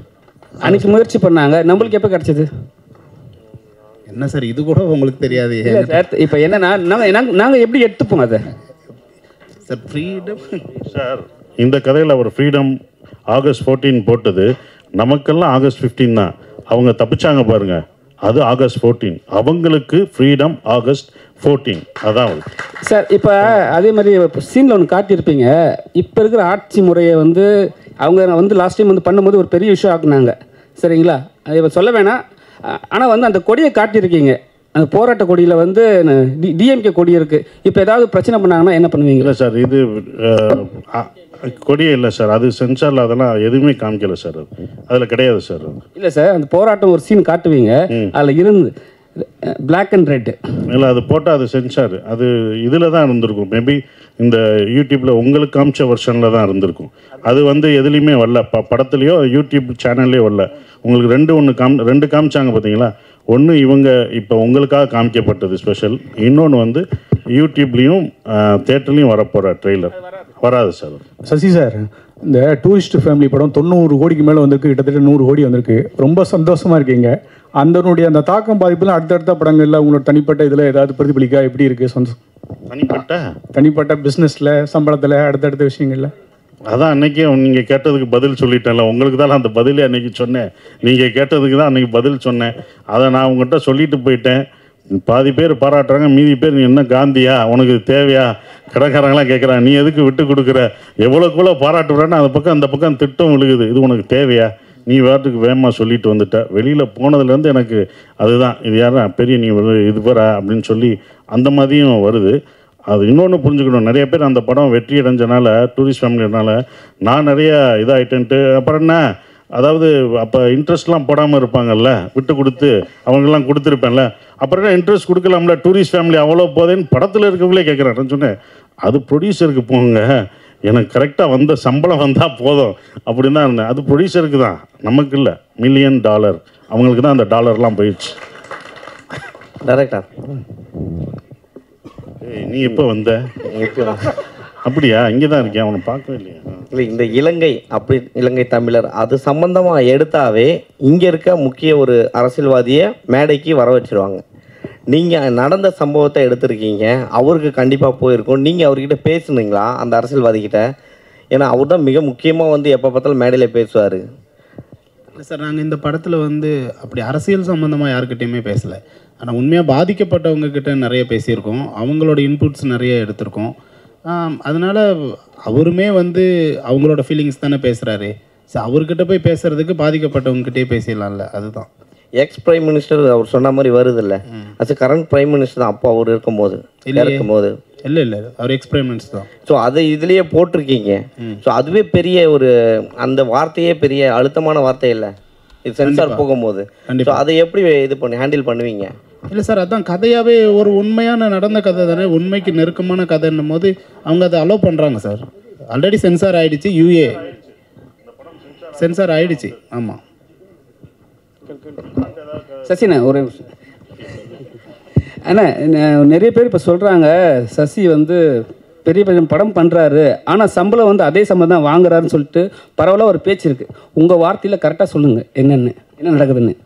என்னென்னா நீங்கள் சம்பளம் வந்து அதே சம்பளம் தான் வாங்குறீங்க, சம்பளம் ஏற்ற மாட்டேன்னு ஒரு விஷயம் சொல்லியிருக்கீங்களா? அது உண்மையா என்ன? உண்மைதானே, அதான் இப்போ அவர்கிட்ட புலம்பிக்கிட்டு இருந்தேன். அதை சொன்ன பிறகு தான் எல்லாமே இதாகுது. அது உண்மை தானே, யாரும் தர்றதில்லை. நடித்தது கொடுத்ததே வந்தாலே சந்தோஷம்தான். அதான் அப்படி தரேன். இது சத்யசிவா சாருக்கு வாழ்த்துக்கள் சசி. உங்களுக்கும் உங்கள் படக்குழுவுக்கும் ரொம்ப சிறப்பான ஒரு படம் எடுத்திருக்கீங்க. உங்கள் ஆர்ட் டைரக்டர் பேசும்போது ரொம்ப நெகிழ்ச்சி பூர்வமாக இருந்தது. அவர் வந்து வாழ்க்கையில் இங்கே வந்து அதே கஷ்டங்களை பட்டிருக்கேன் அப்படின்னாரு. இந்த மாதிரி ஒரு உண்மை சம்பவத்தை எடுக்கும்போது ஒரு பெரிய லெவலில் ரிசர்ச் பண்ணியிருப்பீங்க இல்லையா? அந்த ரிசர்ச்சுக்கான முயற்சிகளை பற்றி கொஞ்சம் விவரமாக சொல்லுங்களேன் ப்ளீஸ். சார், இப்போ அவர் சொன்ன மாதிரியே நாங்களுமே ஒரு 5 ஜென்ரேஷனுக்கு முன்னாடி ஸ்ரீலங்காவிலேருந்து வந்தவங்க தான். அவர் சொன்னார், நான் சொல்லலை. இது வந்து படிக்கும் போதே ஒரு இன்ட்ரெஸ்டிங்காக இருந்தது சார். ஏன்னா இது எல்லாருக்குமே தெரிஞ்சிருக்கு. ஆனால் அந்த 90s இருந்த முக்கியமாக ரைட்டர்ஸ் நிறைய பேருக்கு தெரிஞ்சிருக்கு, நிறைய பேர் இதை பற்றி பேசியிருக்காங்க. ஆனால் இப்போ இருக்கிறவங்களுக்கு இதை பற்றி தெரியல. ஆனால் இது சொன்னால் ரொம்ப ஒரு வெறும் வலி மட்டும் இல்லாமல் அதில் ஒரு வீரம் இருக்குது சார் ஆக்சுவலாக. ஏன்னா அவர் சொன்ன மாதிரி அந்த ஒரு 106 மீட்டரை தாண்டி போகிறதுல ஒரு வீரம் இருக்குது ஆக்சுவலாக. அதுக்கு ஒரு பெரிய துணிச்சல் வேணும், அது எல்லாமே இதுக்குள்ளே இருக்குது. சரி, ஒரு படமாக பண்ணும்போது ஒரு ஹீரோயிசம் இருக்குது, ஒரு ஃபீல் இருக்குது, ஒரு ஸ்ட்ரகிள்ஸ் இருக்குது. ஸோ இதை ஏன் படம் பண்ணக்கூடாது அப்படின்ற ஒரு ஐடியாவுக்கு தான் நம்ம ஃபஸ்ட்டு வந்தோம்.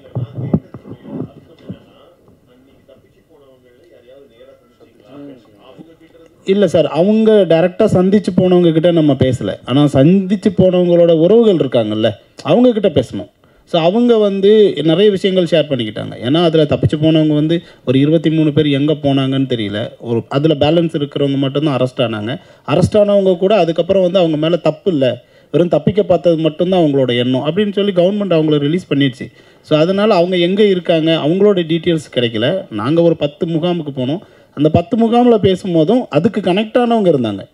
ஸோ இந்த கேஸ் சம்மந்தமாக கனெக்ட் ஆனவங்க, அப்போ இருந்தவங்க, அப்போ இதை பார்த்துருப்பாங்க இல்லையா, அவங்க நிறைய இன்புட்ஸ் கொடுத்தாங்க. இதுதான் நாங்கள் பண்ண ரிசர்ச். லிஜோமன் மேடம், நீங்கள் ஜெய்பீம் ஆகட்டும், இந்த படமாகட்டும், ஜெண்டில் உமன், காதல் என்பது படம் எல்லாமே உங்கள் வயசுக்கு மீறிய ஒரு மெச்சூர்டு ரோலாக நடிக்கிறீங்க. அது வந்து என்ன காரணம்? உங்களுக்கு வந்து ரொம்ப ஜாலியாக ஆடல் பாடல் அந்த மாதிரி இதெல்லாம் கமர்ஷியலாக நடிக்கணும்னு ஆசை இருக்கா, இல்லை இந்த மாதிரி கேரக்டராக உங்களை தேடி வருதா? எனக்கு வர்ற கேரக்டர்ஸ் அதிகமும் இப்படி தான். எனக்கு பர்ஃபார்மன்ஸ் ஓரியன்ட் கேரக்டர்ஸ் பண்ண தான் பிடிக்கும், அவ்வளோதான். சசி சார், இங்கே இப்போது சில நடிகர்கள் பெரிய ஈவெண்ட் வச்சு அந்த மாதிரி இசை வெளியீட்டு விழாலாம் நடத்துகிறாங்க. உங்களுக்கு அந்த மாதிரி ஆசை இல்லையா? Nehru stadium etcetera etcetera. கேட்கவே சந்தோஷமா இருக்கு சார். நீங்கள் நல்ல மனிதர், உங்களுக்குன்னு ஒரு கூட்டம் இருக்கு இல்லையா? மதுரைக்காரங்களை எத்தனாலே வந்துடுவாங்க. ஸோ அதனால கேட்குறேன். வேணாம், இதுவே நல்லா தானே இருக்குது, ஒரே நல்லா தானே போய்கிட்டு இருக்கு, அப்புறம் எதுக்கு அதை உசுப்பி விடுற? இதுவே நல்லா இருக்குது, இது இப்படியே இருக்கிறது தான் எனக்கு பிடிச்சிருக்கு. ஸோ இது நல்லா இருக்குது. நான் இத்தனை வருஷமாக அவங்கள தான்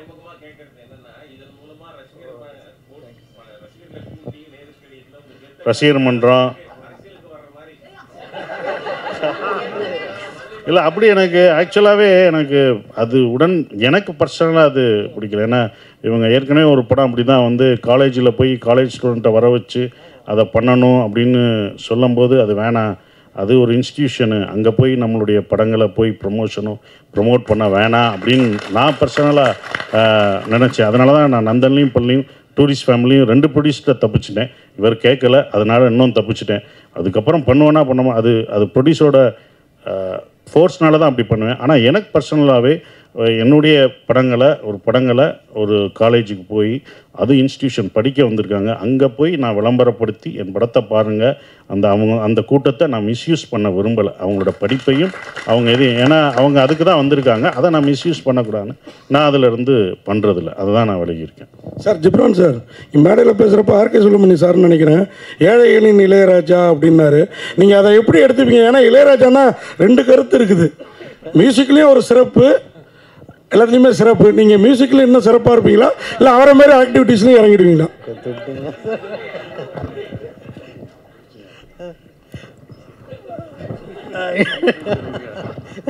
இல்லை சார், ஐயோ என்ன சொன்னாலும் மாட்டேன்னே. ஓகே, இல்லை சார், எனக்கு நான் அவர் சொன்னது அது ரொம்ப பெரிய வார்த்தை, நான் அப்படி தான் பார்க்குறேன். பட் எனக்கு வந்து ஸ்கிரிப்ட், நான் இந்த யார் நடிச்சிருக்காங்க அது எல்லாம் பார்க்குறத விட எனக்கு ஸ்கிரிப்டு, டேரக்டர்ஸு, அப்புறம் சில நேரம் இப்போ வந்து எனக்கு படம் முடிஞ்சதுக்கப்புறம் எனக்கு வருது. இப்போது இவங்ககிட்ட கூட சொல்லிட்டு இருந்தேன், நாகராஜ்னு டேரக்டர், இவங்க ஆக்ட் பண்ணியிருக்காங்க.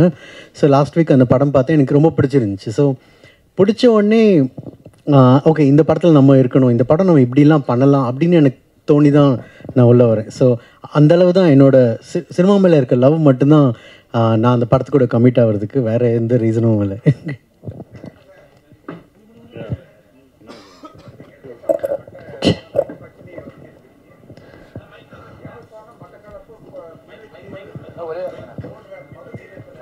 சார் ஒரே ஒரு நிமிஷம், சார் ஒரே ஒரு நிமிஷம், மைக்கு மட்டும் கொடுக்குறோம், இறுதி கேள்வியாக இருக்கட்டும்.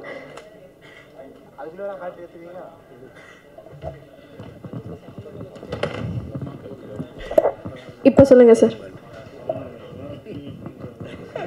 இலங்கையில் மிகவும் பாதிக்கப்பட்ட பகுதி யாழ்ப்பாணம், மட்டக்களப்பு, முல்லைத்தீவு, காரைத்தீவு, இந்த மாதிரி இடங்கள் தான் ரொம்ப பாதிக்கப்பட்டது.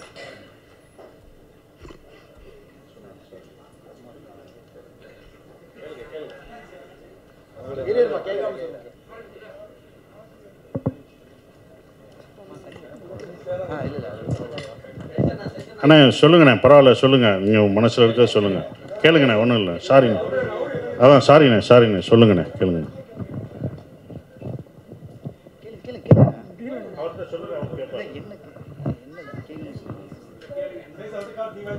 நான் இலங்கையில் இருந்தவன், அங்கேருந்து 83 நான் வந்துட்டேன். அதனால் கேட்குறேன், காரைத்தீவு, முல்லைத்தீவு, யாழ்ப்பாணம், மட்டக்களப்பு, திருகோணமலை, இந்த பகுதிகளில் தான் தமிழர்கள் அதிகமாக வாழ்கிறார்கள்.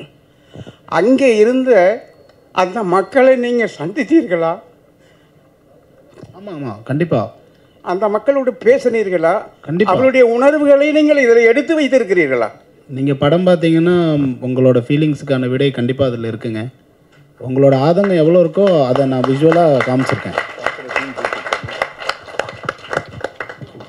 அதை தான் நான் சொன்னேன், நாங்கள் நடிக்கும்போதே உணர்ந்தோம். அப்போ அவங்களுக்கு எப்படி இருக்குன்னு நானும் ராமசாமியை எனக்கு சொல்லிகிட்டு இருக்கும்போது அதை பற்றிலாம் சொல்லும்போது சொன்னார்னா, இப்போ படம் பார்க்கும்போது உங்களுக்கு அந்த இது தெரியும். ரொம்ப ரொம்ப நன்றி. எனக்கு தெரிஞ்சு இந்த படத்தினுடைய மிகப்பெரிய வெற்றியாக அவர் கேட்ட கேள்வி இருக்கு. துல்லியமாக தினசரி நடப்பு நிகழ்வுகளையும் கல்வி, விளையாட்டு, அரசியல், வாழ்க்கை முறை, மருத்துவம், தொழில்துறை, சினிமா, பொழுதுபோக்கு போன்ற பல்வேறு நிகழ்ச்சிகளையும் உடனுக்குடன் காண கேப்டன் டிவி மற்றும் கேப்டன் நியூஸ் சமூக வலைத்தள பக்கங்களோடு இணைந்திருங்கள். உங்கள் வணிகத்தை கேப்டன் டிவி மற்றும் கேப்டன் நியூஸில் விளம்பரத்தின் மூலம் மேம்படுத்த விருப்பமா? உடனே கீழே கொடுக்கப்படும் எண்ணிற்கு தொடர்பு கொள்ளுங்கள்.